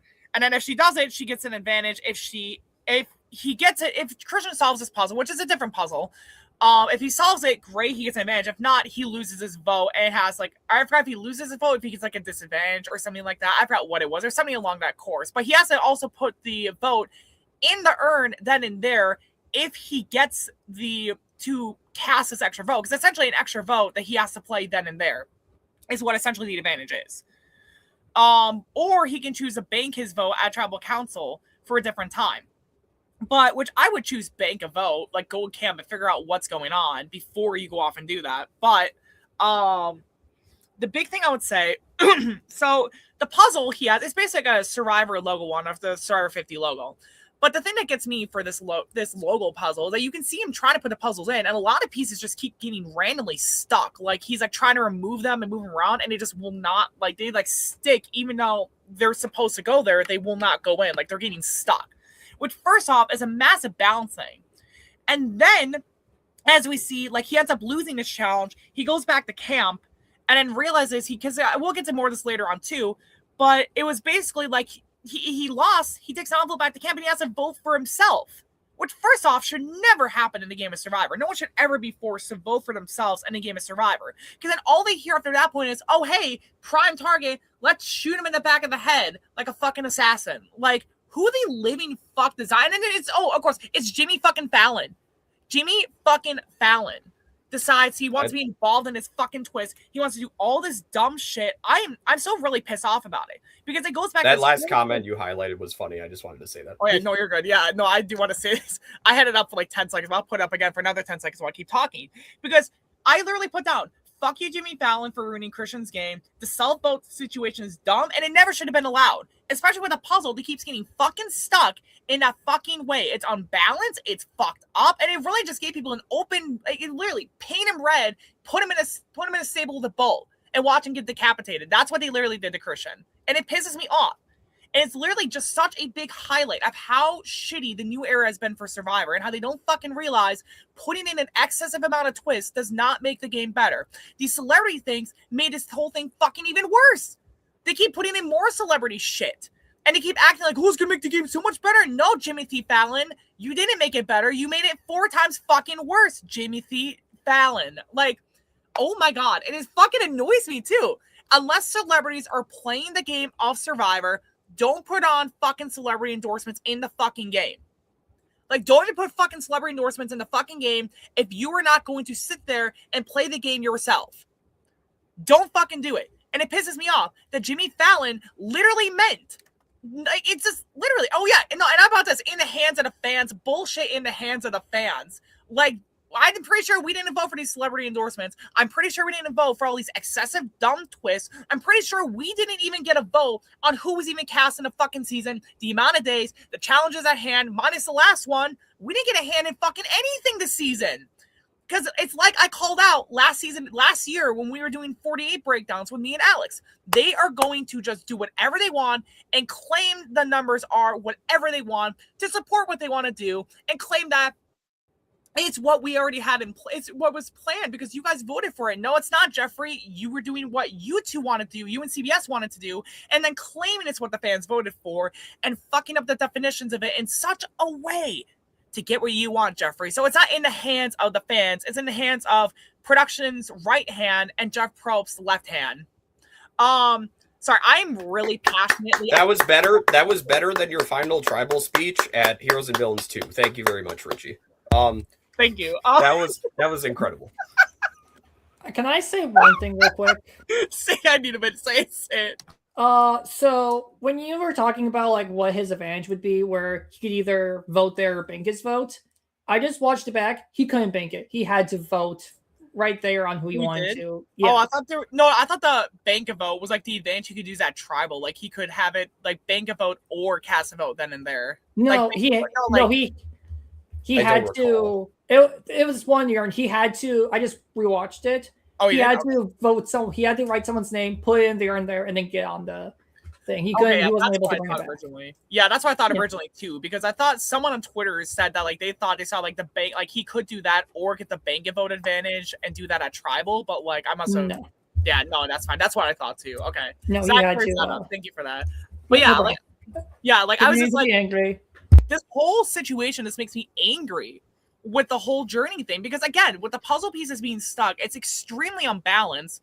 And then to have to basically cast a self vote against yourself screws you over because it's an open target. You might as well like paint yourself yellow, go out in a suit and call yourself Banana Man. Like, it's just so dumb. Like, go into an 8-pen, dress yellow, and call yourself Banana Man. Like, that's literally what you're asking Christian to do. And it's so dumb. Like, they need to start demoting people there. Sorry. Anyways, what do you two think about this journey challenge before we go back to camp?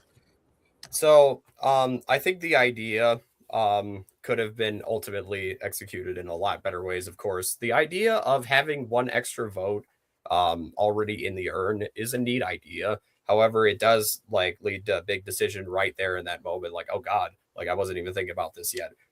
Who am I thinking right now? And that would certainly give me some anxiety in that decision. But yeah, ultimately, as we see, Christian, who is supposed to be typically pretty good at puzzles, unfortunately, those like weird slotting pieces just could not slot into place quick enough.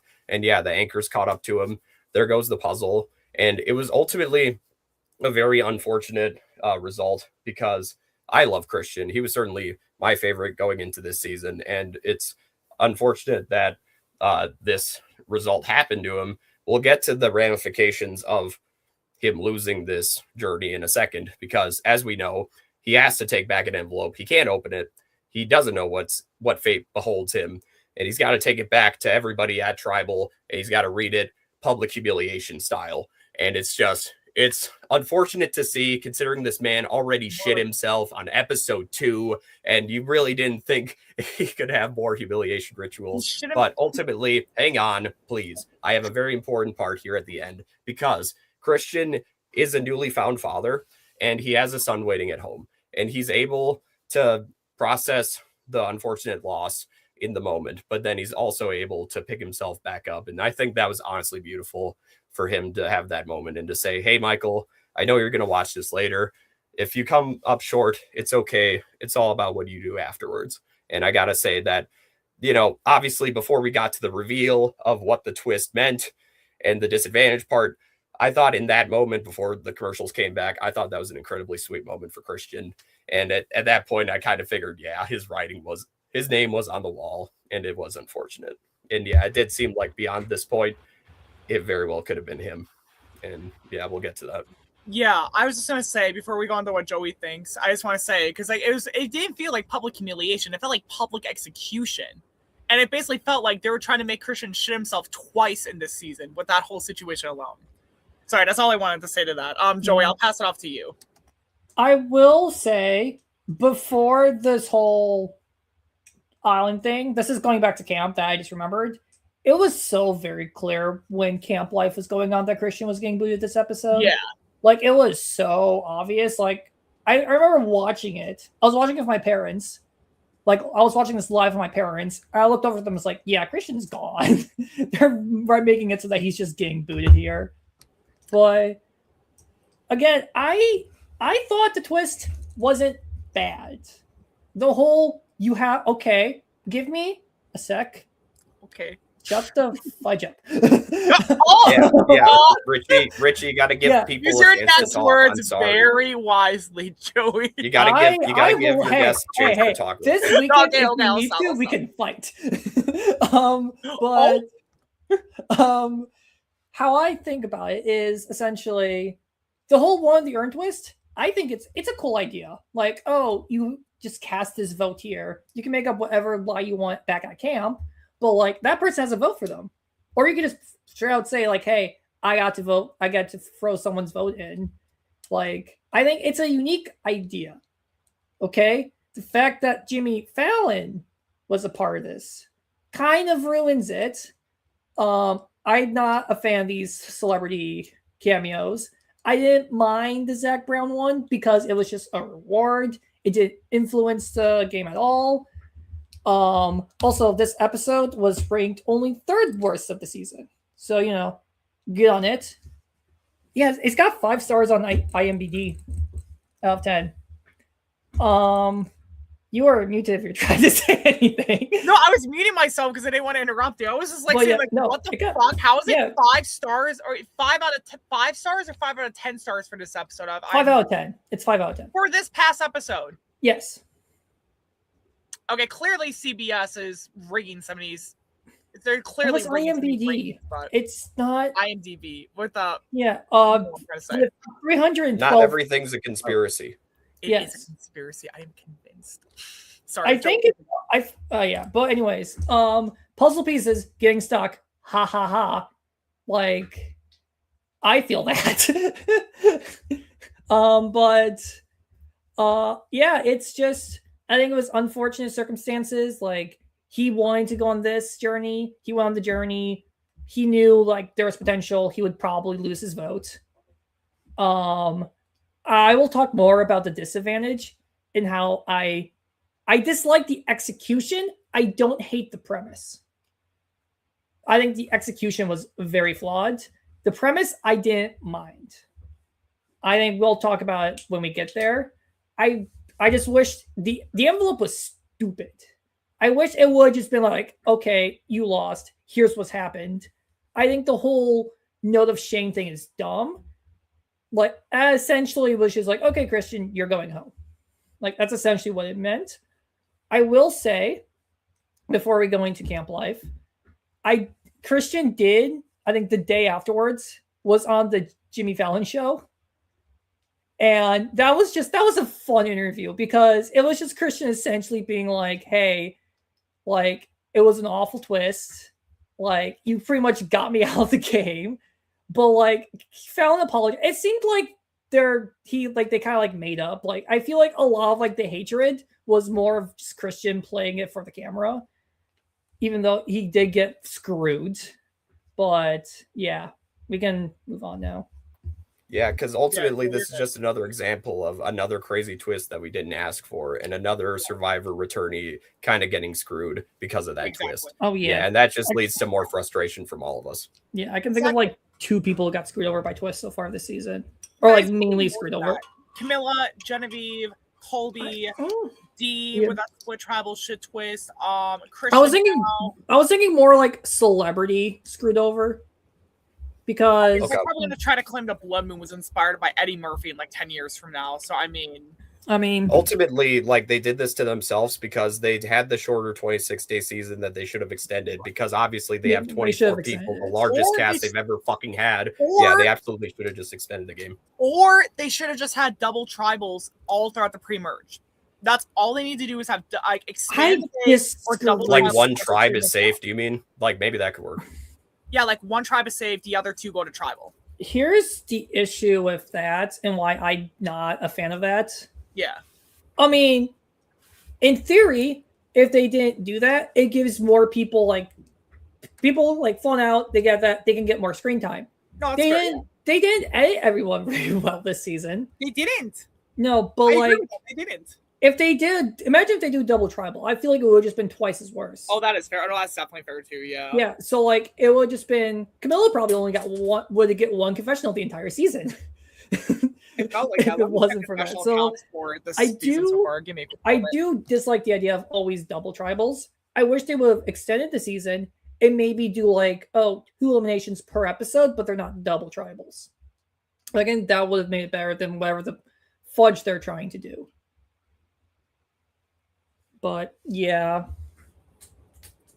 I'm trying to find. I have episode 7, which is the episode I think it's the episode after Camilla went out. Camilla had like multiple episodes where she got like next to nothing. She got like 0 or 1 confessional, and then she had a couple got 2. It's like she only got like 12 confessionals for like 6 episodes, so that's not really that good. And there was a point in time where like. There was a point in time for like most of the season where she still had more confessionals than Tiffany, because Tiffany just kept getting skunked. But like Tiffany's also still in the game, and I can definitely tell Tiffany's like they're starting to show Tiffany more, which either means they have to. They don't have a choice now. There's not many people. Coach is gone. Who else are they gonna give screen time to? Yeah, that's true. We need to hear about his 50 haikus. Oh my gosh, we were talking about that before because like Nick. Was talking about when we saw us at Pop with him, he was getting so mad seeing that they weren't even like correctly done. So like 5 syllables on the first line, 7 on the second, and 5 on the third line. And apparently a lot of these were just like 7, 6, 5 or like 6, 7, 6, or they were like, and yes, Steib, I know I said 6, 7. Yeah. Oh my gosh. Anyways, yeah, I know that's how I'm feeling with that meme too. I just knew it was about to do that. I was like, Survivor Psychic. Anyways, but yeah, no, it's just. But yeah, just editing has just not been on par this season. They needed to have more episodes. They needed to have more days. They needed to have like space it out better. But it's like, no, they're insisting on hell, even if they did like 30 days instead of 26, that would have been like 4 extra days for them to like manage some stuff.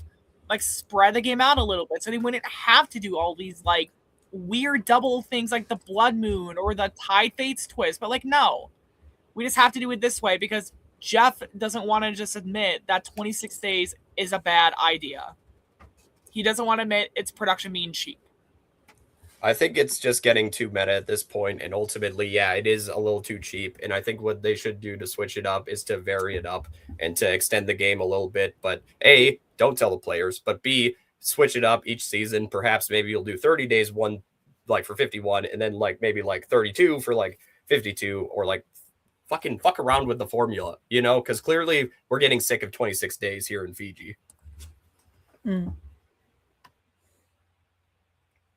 All right, I'm back. I had to close my curtain a little bit. The sun was like right in my eye, but I do agree with that. Like, it's literally, they do need to like stop fucking around with they just fucked around with the formula so much when it was working perfectly fine. Like, it wasn't perfect, sure, but like the 30s were seen as very popular seasons, mostly popular seasons, because of the fact that when it did have twists, they weren't like over the top egregious. There's just weird themes. There's a couple of things in the 30s that didn't work out well. But like you can at least see they were trying to be, they were trying to go in some routes and trying to go on other routes. But I just saw the comment now. I didn't really look at it before I put it on. We're professional hosts. Yes, but no, that's a funny comment. I did not look at the comment. That's a fun comment. That's a funny comment. I mean, I can't relate. I'm gay, so we appreciate all of y'all watching us. I think at one point we had 6 of us watching. Let's go. Oh, nice. Let's go. I know half of us are those people, but that's okay. Okay, well, anyways, but yeah, no, like I did hear a rumor, and if you don't want to hear 51 rumors, like you can mute me for a second because I heard a rumor because 51 started filming a couple days ago. So if you don't want to hear it, mute me for like 15-20 seconds. Steib and Joey, do you want to hear it or do you not want to hear the 51 rumors I've heard? Just about like as long as it isn't like winter stuff, I don't care. Oh no, they just started filming. I think like a couple days to a week ago. Okay. Like, I heard. Yeah, so I heard that 51 is tries to 10, and what? Yeah, 20 people. So that's the rumors I've heard. I'm not saying much more into that because I know some people don't want to hear it. I saw that on Instagram. Yeah. Yo, you did. Damn it. Okay. I was like, damn it. Wait a minute. Yeah, no, I think they just started filming 51 last week. So, okay. Yeah, no, I heard it's that. It's interesting what we've all been able to find out. You know, like you think this shit was a lot harder to get out back in the older seasons, but nowadays, like a lot of us knew what the hell was going on with 49, and then like who knows what people have been able to stir up about 50 and now beyond. Like this stuff will always leak. You know, I don't know. Like we each feel differently about it. Sometimes it's how the spoiler hits you, where it's like, oh, I wish I didn't know that, or I wish I had found out naturally. Right. But it is what it is, you know. Yeah, well, I just found it out from like Instagram today too, and I also found out from like I'm subscribed to like I think it's like Redman, his Patreon. So I heard it today too, and when I heard it, I was like, fuck yes! Like I'm so excited to see 51 now. Oh yeah, no, Tribes of 2 is going to be amazing. I'm glad they're finally switching up the Tribes of 3 format. Yeah. I'm excited. So let's hope it's true. Yeah. Because it could very well be false. But... Oh yeah, we're back to 50. Yes, I was about to go back to episode 9. Yes. So there's a funny scene where it was right before Christian comes back to camp with this thing. They get the rice. They're starting to cook it, and basically Emily's worried about the rice negotiation on Survivor. I also do agree with this comment here. There's too many sob stories on Survivor these days. Like, it needs to be earned. It needs to be well earned. Sorry, for 50, yes. For, like, I think Emily had a point about the rice. Like, I get Cerise's perspective about it because in Survivor, they always had rice back then. But Emily came from a season where they didn't have rice. And when they did get it, it wasn't a lot of it. So I really agree with Emily, but it feels like it reminded me in the Australian outback where they had this whole thing about dead fish guts or bones or whatever, and they were just like doing like decaying like animal corpses or whatever in the river that they were trying to keep there. And Jerry's like, no, you need to bury them or else it's gonna like fuck up the wildlife in the river, and then our food's gonna be tainted from like fish and stuff. But then they painted Jerry to be wrong, even though a Google search would indicate that she's right. And that's kind of what I felt like they were trying to do here with Suri versus Emily. That Emily's saying, hey, that is way too much. Like, we need to be rationing it carefully so we can make it last. And Suri's all like, in a confessional, she's like, I'll make fucking risotto if I want to. Like, which I thought was a funny line. But it just very much kind of felt like that. Like, they're trying to clearly, it's like such a small scene where they're clearly trying to take Suri's side and make Emily look like an idiot for even having this thought to ration the rice. But I'm like, no, I kind of agree with that. Like, you should be rationing the rice if you only get so much to last you. And granted, it's like only like a week, but it's like if you have to like have, if you're cooking rice, like I assume like once or twice a day, you have to feed X amount of people every day. It's like you should ration it carefully. So, what did you guys think about this rice scene before we go talk about the rest of the game stuff after Christian gets back? I think this comment about Mike White's sob story is pretty hilarious, not gonna lie. Yes. Rest in peace, the Mike White Lotus. No, it's Ozzy did have to go for that celebrity cameo. He confirmed that. It's an interesting little clash of old school and new school here between Suri and Emily. And ultimately, like, if you're like a normal person, you're actually looking at this objectively and you're trying to see like Emily's perspective too and be like, no, okay, maybe we should try to have reservations about food supply. But, you know, it's another one of those, you kids don't know how to do Survivor stuff. Like, it's just funny. And yeah, like it ultimately, it does kind of start the ball rolling as to getting Emily's name out there as a potential backup to get somebody out this round. Right, because Emily does end up being the backup name, which we'll talk about later on. But Joy, what did you think of this race scene? I couldn't give a crap about it. It just felt like, oh, hey, let's include, it's either leading up to Suri going hard against Emily, or it's just going to lead to like Emily becoming like the villain of the second half of this show, because I don't know why else they would include it besides filler. So I don't really care about it. I feel like it's literally something they would only include if it's something that leads up to something in the rest of the season. Because it just kind of feels like, so it also feels like they were partially doing this because they wanted to showcase why they keep pushing the rice negotiations, even though everyone hates it. So it's like more so to like affirm why they keep doing rice negotiations. But I do agree. It felt like if it wasn't for Suri and Emily, it would definitely be filler. Because the Rizzo part was 100% filler to affirm their choice to keep doing this when everyone says stop doing it. But, yeah. But Christian gets back to camp. He says he has to make a self-vote, but he does it in front of everyone. And then I think he gives Jonathan a shot in the dark, right, to, like, gain trust with them. Because I remember I typed down in this moment, no, Christian, don't give Jonathan power on my notes for episode 9. I mean, I don't think it was a bad play. I think it was the only real play he could have done, because he can't play a shot in the dark because like he has to vote. So it's one of those things is with, hey, if this will give me vote again, if this will make Jonathan not vote for me, then might as well do it. Like at that point in the game, he has nothing to lose. So he might as well. And like Jonathan can't use it. So like it's true, he can't, it's his best option.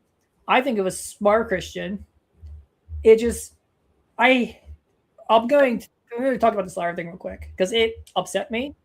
Because the thing I like about Journeys is like you can make up whatever you want that happened, and like even if like he read and saw that like, oh yeah, I have to vote for myself, which I think is a unique idea. I'm not against it. I just hate that he had to tell everyone that he's voting for himself. Right, because that puts an open target on him. Yes, that essentially was just like, oh, he's already got to vote for him. Let's just throw the rest on him. That's what I don't like about this twist. But say it was on the island, on the dock thing, and they were like, oh yeah, you lost, and now you have to vote for yourself at this next tribal council. I think I would have liked it. I would have liked this twist a lot more than what actually happened. Because then Christian at least could try to manifest something else that happened and just hope people buy the lie rather than, hey guys, here's exactly what happened. I have to vote for myself. Like, have fun. Right, exactly. Like, it just feels like, at least that, I mean, I still don't like he had to vote for himself, but I at least think if he would have been able to lie about it, then it at least gives the opportunity of, like, him able to do something more. But, yeah. To say that in a similar way, Tyson, the former winner of Survivor, he has a podcast, and yes, you should absolutely go watch his podcast. It's a lot more professional than ours, but he does talk about Survivor quite often, and he had a great stance on Christian's boot and about how this disadvantage really cost him, because this disadvantage really did have no defense if you lost, and it really was what it was. And it, as we've said like 100 times over already angrily, this twist was a bit of a flop. If it were up to me, Christian would have gotten an idol had he actually won the journey, and an idol would have actually helped him a lot more than at least one vote. And I certainly would have preferred for him just to lose the vote in private, as opposed to have the public humiliation ritual that puts the target on his back again. And the concept of voting for yourself in Survivor had never been done before, and now Christian Hibicki's name will be tied to that trivia as to who voted for themselves. Actually, in Survivor 50. So. I do have to say, actually, this is a fact I do know. Australian Survivor, there was one woman in like a season they did. It was the first time they tried doing this back in like, I think early 2000s. There was a woman named Lucinda, I think, who cast a self vote. She just wanted to go. I think she was like trying to, they wouldn't let her quit. So she just voted herself. And I forgot if it like got her sent home.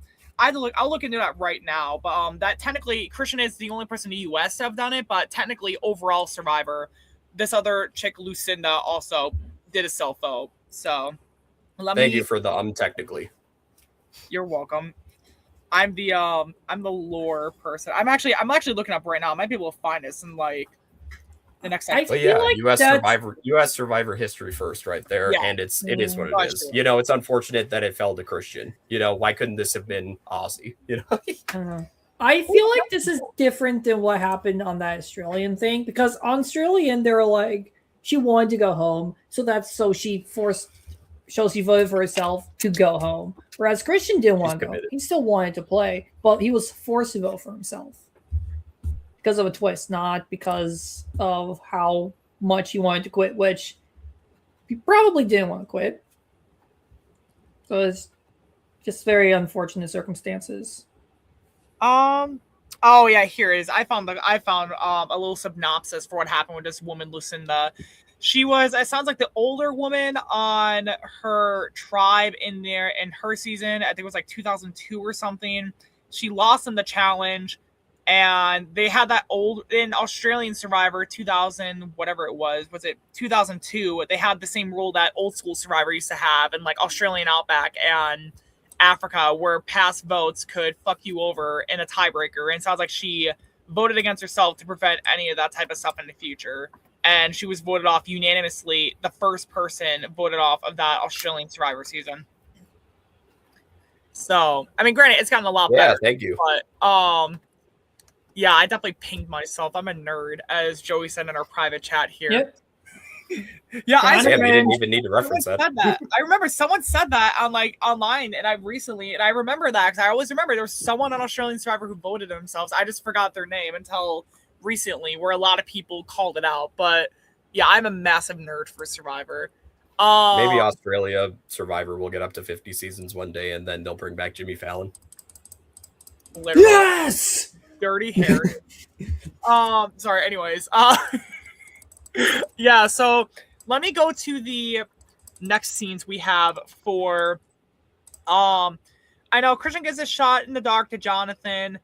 I put down, if Jonathan makes it to the end, I'm gonna be so pissed. I'm just reading through my notes. Tiffany wanted to target Emily. Yeah, because Tiffany at one point wants to target Emily, which I kind of feel like is really bad for her game. Because it's like Emily's someone who I think really wants to work with Tiffany. At this point, Tiffany's like still on the bottom outside of Christian. Like, she's not in the majority alliance. She needs to go to some of these people like Christians and Devins and Emily and Aubrey and like get a good majority going. There's 11 people. They could get at least four there with them. All to do is try to see if we can get a couple other people. But with that in general, it's like Emily's someone who I think Tiffany honestly wouldn't be a bad ally with. And Tiffany wanted to go for Emily. It's just such a bad thing. And I put down, they're basically all playing into Cerie's hands, where Cerie's pushing even harder for Christian. Now that she has the extra ammo of Christian already has a vote for himself, it kind of just spelling doom. Like, I could tell the entire time Christian was going. And I feel like there wasn't a lot of pre-tribal scrambling that we, at least in my opinion, I don't feel like there was a lot we really got to see. I think it was only maybe 10 minutes after Christian's journey going. And it just felt really obvious that Christian was going, I don't know. I just felt very obvious that they didn't really do a good job sending. Otherwise, on the last second stuff where they're trying to set up Emily as a potential second target, but it just felt like an obvious red herring to me, because it's like they set up so well since the start of the episode that Christian's a target. Like, why are they going to deviate with less than a minute to tribal? But I think that's literally all I had before tribal. So what did you guys think about that? I mean, yeah, I feel like Cirie is showing, as she always does, why she's one of the greatest people to never win Survivor. Everybody still knows that, hey, Cirie's really good at this game, but yet they're not doing anything about it because that's just how good Cirie is. But yeah, the Christian thing it's so obvious. No, they're not going to switch to Emily. As much as I would like them to switch to Emily, they're not going to switch to Emily. Christian's going to be going here. And yeah, it kind of just felt like being a dead dog with a stick. Or a dying dog with a stick. It felt like it was a false hope, honestly, with Emily. And yeah, it's very interesting in the game of Survivor how some people like Cirie are able to have multiple relationships with people like Ozzy or people like Rizzo or people like Christian. And she's able to just divulge this information freely and be the one connecting everybody, and for it to work out for her this well in this game.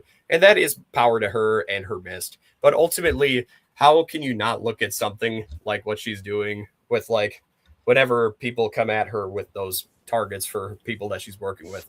How can that not be seen as two-faced? And how can you not be bitter about that when you eventually become a jury member and you might potentially be voting for between Cirie and potentially whoever else?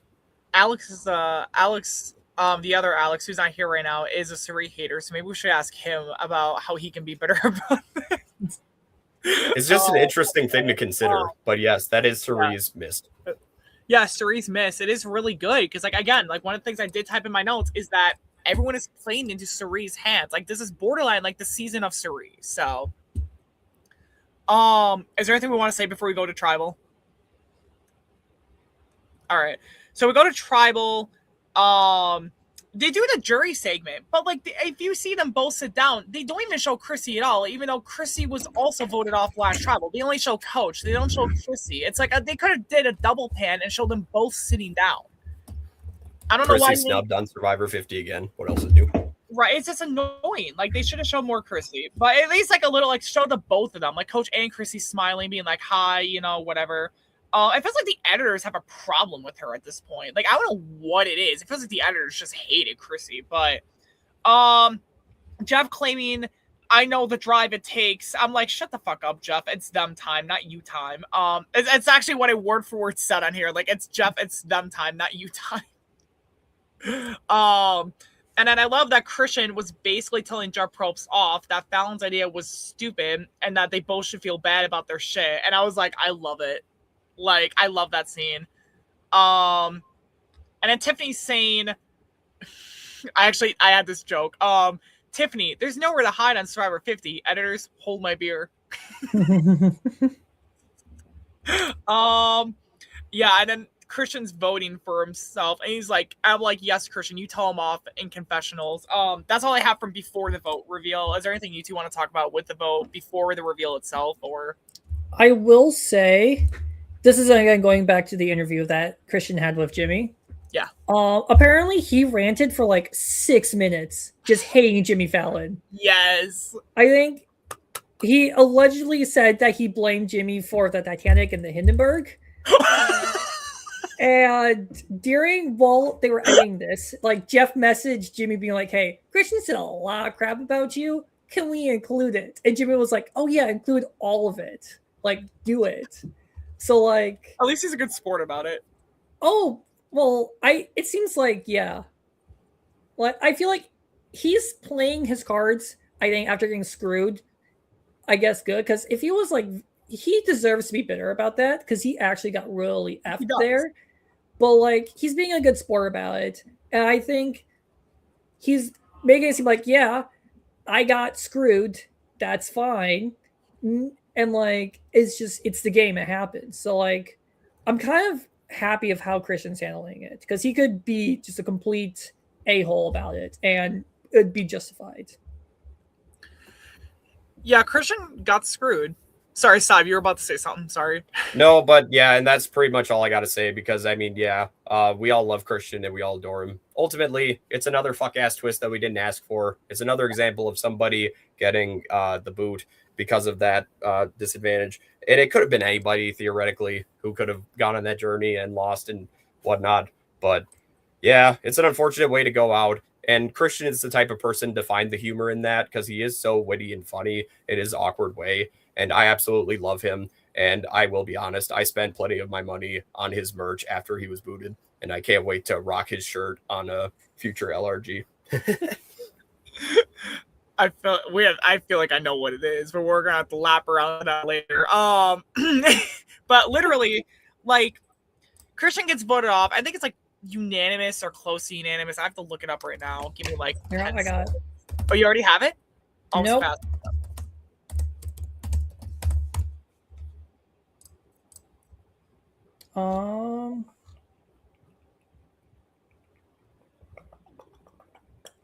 You keep talking while I find this. Oh no, I thought you had it already. That's why I was waiting a second. No. Keep talking. I'm finding it. Yeah. So. Oh, got it. It was 6-3-2. Oh, so it wasn't unanimous. Oh, that's right. No, it wasn't because they Devins. Yeah. Yeah, and then 2 votes for Ozzy. Yeah, I think the 3 votes for Devins were between Ozzy and Stephanie, and was Jonathan one of them, I think. Yeah, I think so. That sounds right. Yeah, it was very interesting to see them that they were thinking about targeting Christian, and for them to be able to throw the extra votes on Devins, it's smart for them in their games, respectively, to be honest. So, yeah, no, it wasn't exactly unanimous, but yeah, there was more than enough. And that extra vote, I guess even if it wasn't there, like where would Christian have voted? I don't know. That's a big what if. Right. And like Survivor 50, I didn't even have this down with like I'm just feeling really down on 50. A lot of people are saying like, oh, we're so happy with 50. I'm really down on it. It's too much dumb twist. They're not letting the players play the game. When we do see a lot of the players, it's often eluded by like Jeff just like doing all this theatrics and shit. And it's just, I mean, I don't care what people say. I'm just really down on 50 right now, especially after this week, seeing Christian just get absolutely rickrolled out of the game. It just pisses me off. Like, Christian deserved a better exit than that. At least to like, not like, hell, again, like if they're going to make him vote for himself, at least don't make him announce it to the entire fucking camp. Like, that's not, it just, I think he would have had a chance to maybe survive a little longer, or at least had a more of a fair shot. But, yeah. I will say I do have some fun facts that I found. Yeah. So Joe and Jonathan are the only people this season so far who have yet to receive a vote. Everyone else has received a vote one time this season. And also, Ozzy set a new record for himself by being unimmune and surviving 2 post-merge tribals. Oh wow, he actually finally survived tribals without immunity. Good for him. And yeah. I was saying that like it's only 2. Finally, it's only 2. Well. Like, thank you. Thank you, Joey, for taking over on the Oscar glazing duties. Richie's in shambles right now. Thank you. Oh my gosh, I'm not in shambles. Oh my god, you know what? I'm gonna Brady punch. How about this hot take right here from before? Yeah, hot take. 49 better than 50. Wow. I don't know. Well, I'm waiting until the merge is better. The merge is better than 50 than 49s. Merge and 49 is better than, I would say, 50 because this merge has been kind of sucking. But the pre-merge in this season was so good. Actually, that is true. Yeah, I will agree with that. Especially the Zach Brown episode. That might be a top 10 episode of all time.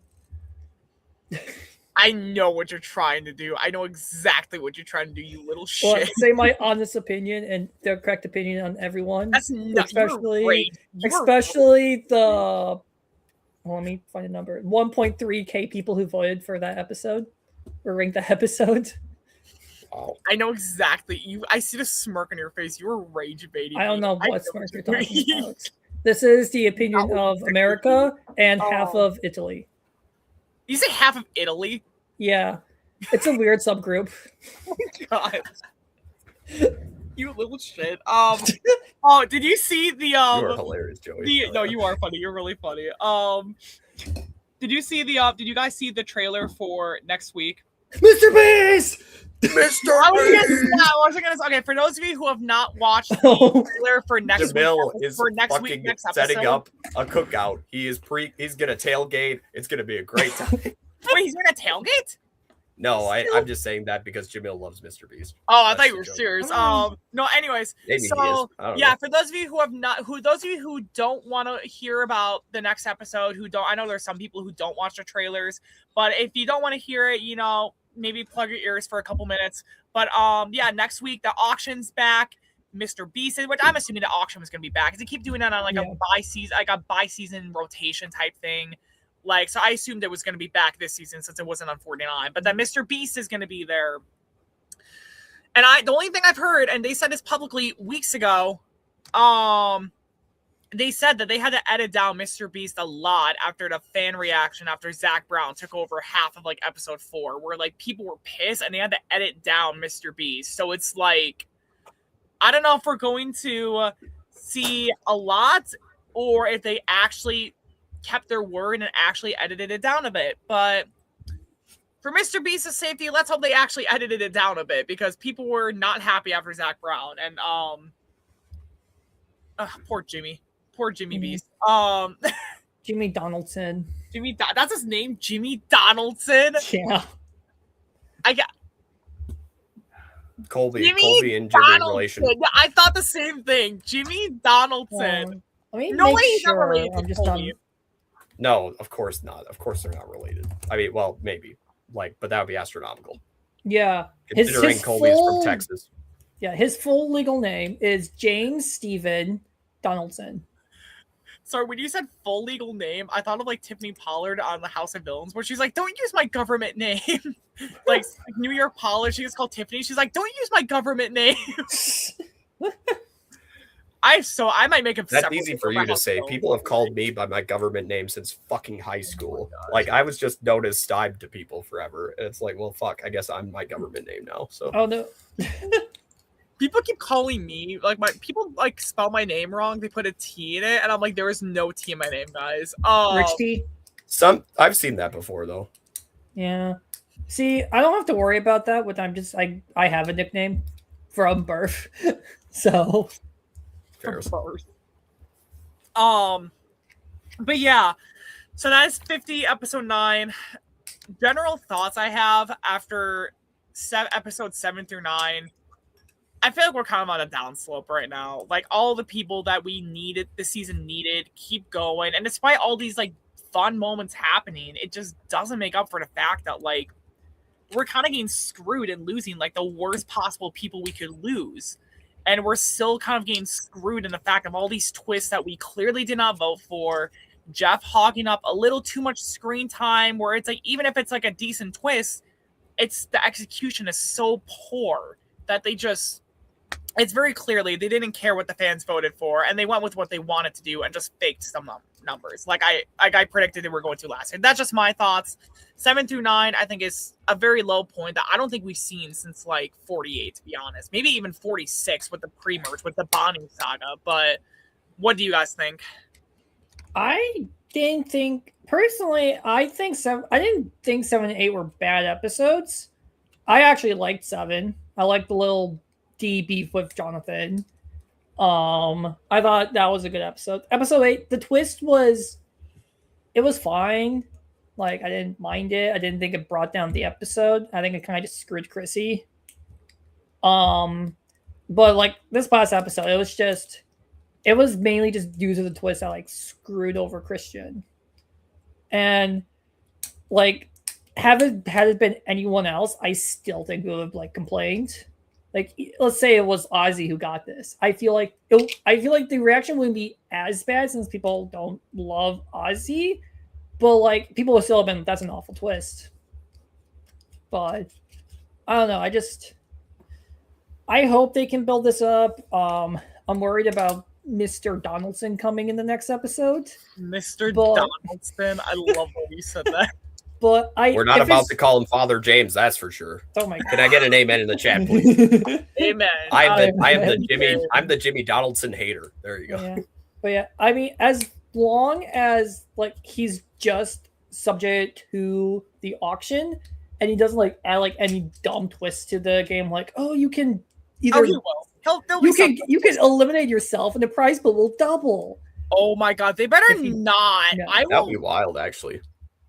Oh, it'll make Richie leave the whole Richie got upset. Richie got very upset with that comment. What just happened?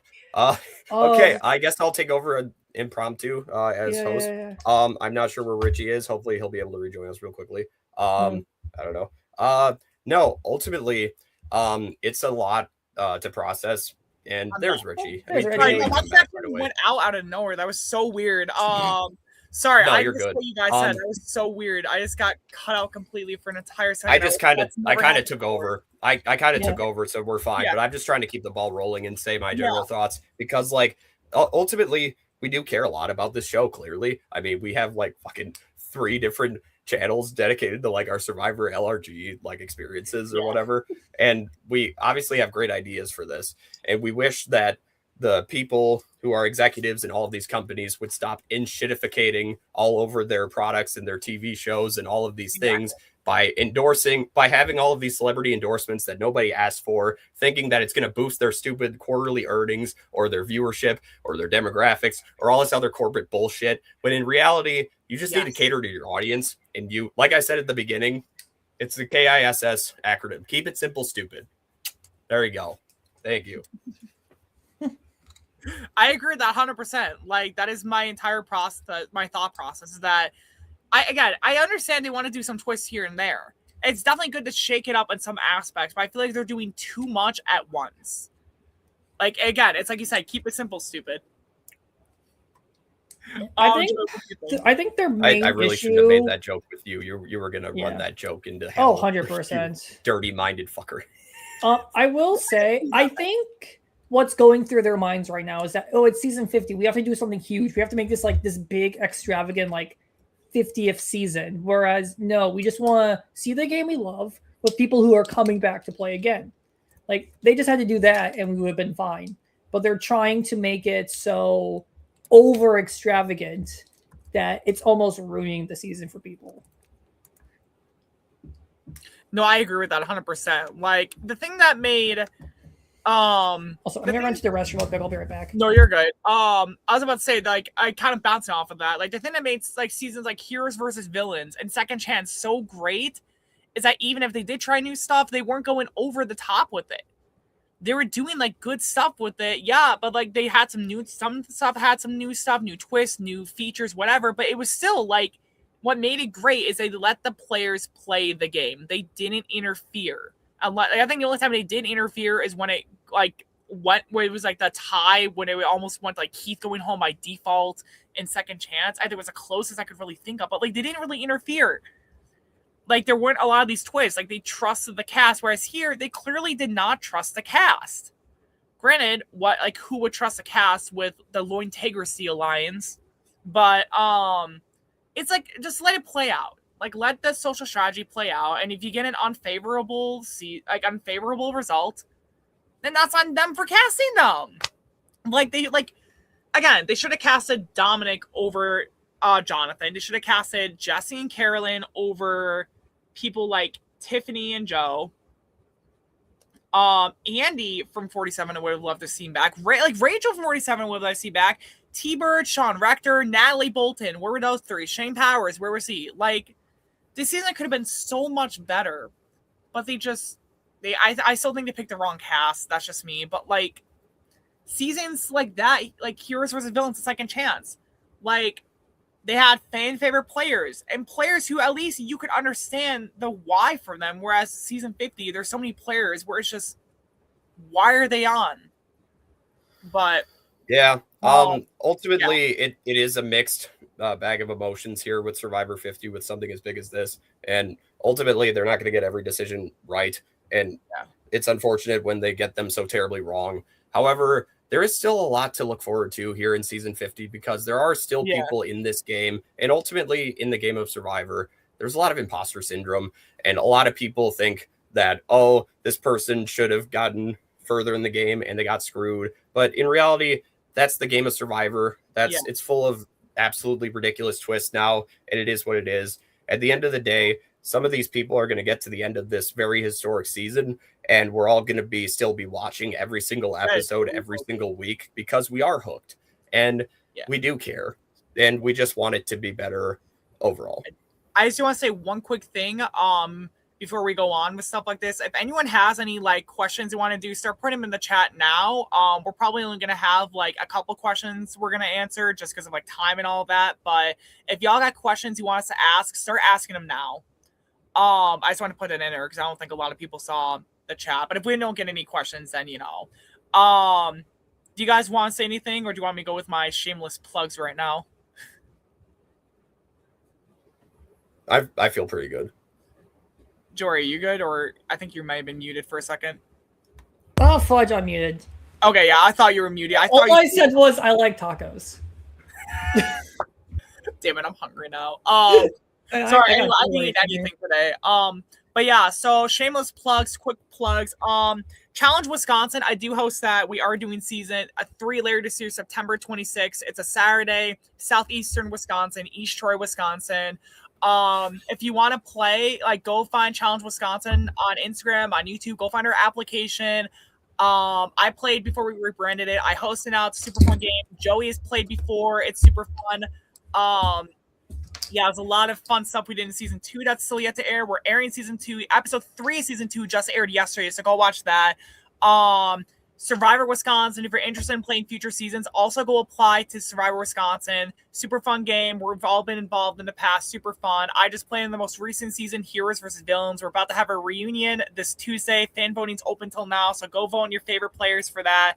I'm also hosting a game called Queer Survivor Midwest for the LGBTQ plus community to hopefully connect some new faces to the LRG community, to Survivor Wisconsin, Challenge Wisconsin, all sorts of other fun games in the LRG community. Everyone is welcome to apply, regardless whether you played LRGs or not before. Like, you're welcome to apply. Everyone is welcome to apply to this game. So if you're interested, go look up Queer Survivor Midwest on Instagram and go apply with the link in our bio. And also go look at Zoom Traders and Midwestern Survivors. I think that's most of my shameless plugs. That was a lot. That was a lot of good plugs. Yeah, I'll just go ahead and keep the plugs brief. I like a lot of all the stuff that you mentioned, but yeah, I'll go ahead and highlight the idol identifiers. Survivor Wisconsin one more time. We just wrapped up our 20th season and we just crowned a winner, and you can go find out who that is at idol.identifiers on Instagram or on YouTube. And yes, it was an absolute blast of a season. We had a fantastic time filming it and watching y'all play, and you should absolutely go watch it. If you haven't already, you should absolutely go watch the Immunity Time, which is like the podcast that comes after those episodes, that's being hosted by Dan Kitty and Will, and they do a fantastic job hosting that podcast. And there's a special little live stream VOD you could go watch from that Immunity Time finale breakdown that might include a certain little surprise at the end. But then you should also stay tuned for Tuesday when the live reunion goes down and the entire cast gets together and probably roast the shit out of each other. So it'll be fun. Will be fun. I think a lot of people have some choice words from what I've been hearing. This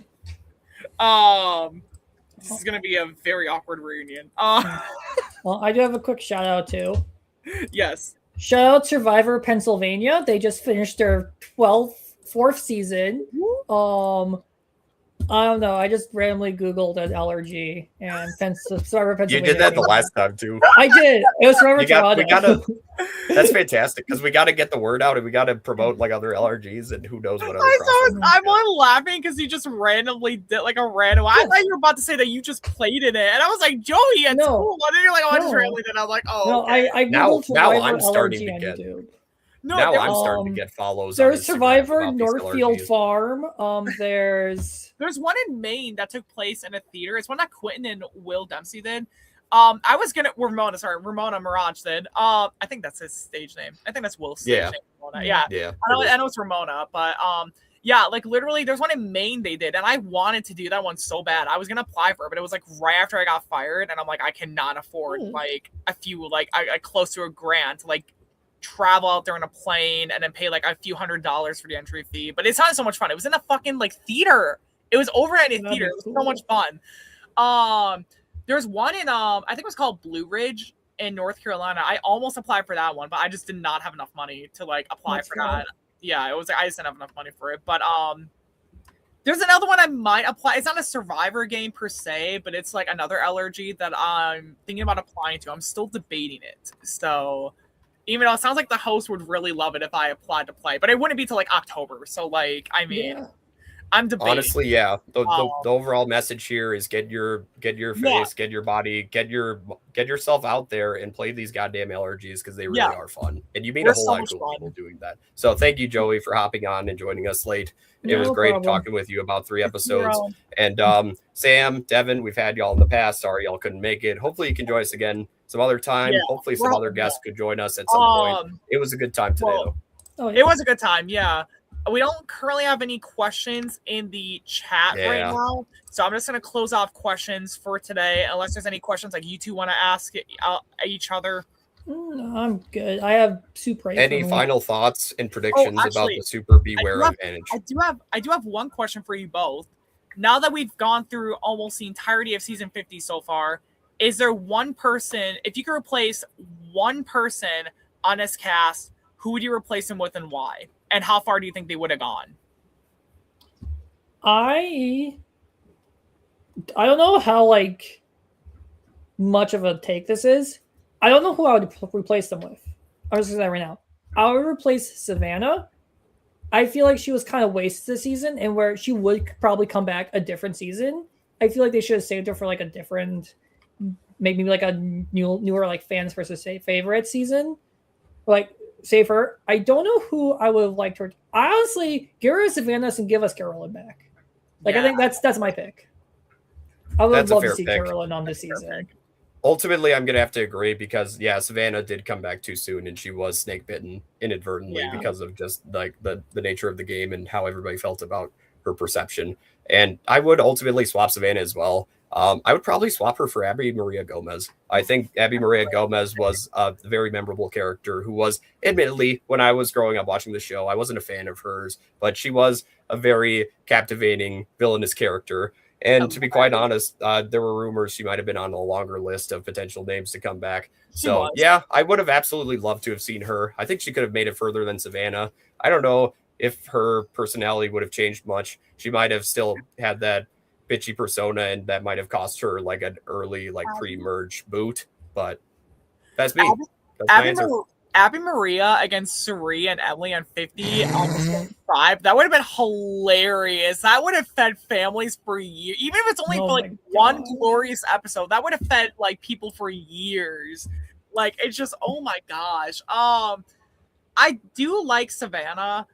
Like, I don't know, because there's a couple people I almost kind of question, like, why were they on? Like, there's like, for me, I would probably lean towards people who were back for like their 4th or 5th time, more so because of the fact that like there are some people who haven't even gotten a second chance yet, who arguably should have been on 50. I would replace Aubrey with, and I like Aubrey, and I get why she was picked, but it's like she's there for her 4th time. There's some people who haven't even gotten a second chance yet. I'd replace Aubrey with Natalie Bolton. Because how the hell did we not get Natalie Bolton on this season? Like, she's one of the most iconic players. Like, I'm going to give up immunity to Natalie. That moment alone cemented her in Survivor legacy. Like, and we haven't seen her once back yet? I don't know. Just I don't hate Aubrey, but it's more of like, why was she brought back a fourth time before people like T-Bird, Natalie Bolton, Carolyn, Jesse, Sean Rector were brought back a second time? Like, I mean, she was also like a last minute pick too. Like she had to like scrub for someone because she told production that it's either her or Ozzy, and they chose Ozzy because Amanda wasn't comfortable going on a season with her ex-boyfriend after he cheated on her in Micronesia with Alexis. I would say like another option, admittedly, for like a swap. I would probably swap Kyle, the winner of 48 out of season 50, just because, I don't know if we really need to have as many winners or even any at all in this season because, obviously they already won and you'd think, they'd be a pretty easy early target. I will go ahead and throw in a personal favorite of mine from the early days when I was watching Survivor. I would replace Kyle with James Clement because I really enjoyed watching him early on. He was one of my favorites as well, along with Ozzy in those earlier days with China and around those seasons. And I was rooting for him. And then I saw him go out with two fucking idols. And it's just like, dude, what were you thinking? Mm-hmm. And to see him come back in those two other times they did, ultimately he went out via injury in one of them. And then the other time he did get half injured and then like kind of get booted out, kind of similar to how Colby got kicked out of here in 50. Where it's like, well, you're kind of like hurt, like holding us back a little bit. Yeah. And ultimately, I'm sure he's content with how like he is in life and where he's at. But like, I would love to see James Clement come back and give one more shot if we're handing out shots to all these people. I think he was fantastic. PG too. Sorry, Joey. Anything you want to add on to this question before we close off the thing? Or? No, I'm good. All right. So thank you everyone for watching. We will be back within the next few weeks. We are currently debating if we're going to do one for episodes 10 and 11 and the final one of the season for episode 12 and the finale, assuming that it's a 13 episode season like it's been the last few years. Or if we're going to do one for 10, 11, and 12 and then just do one for 13. Again, I'm under the assumption it's 13 episodes because that's how it's been the last like 9 to 10 seasons where it's been like 13 episode seasons. So I've been under that assumption. I assume it's 13, so I'm kind of prepping it as if it's such. But we'll be back within the next 2 to 3 weeks for sure with more fun breakdowns. Hopefully I'll be in better spirits because, it'd be a little bit more time. But with that in mind, thank you everyone for joining us today and for watching us. I've been your host, Richie. I've been here with my co-host for today. I am Alex Steib. Thank you all for watching tonight. This was a lot of fun talking Survivor, and we'll talk next time.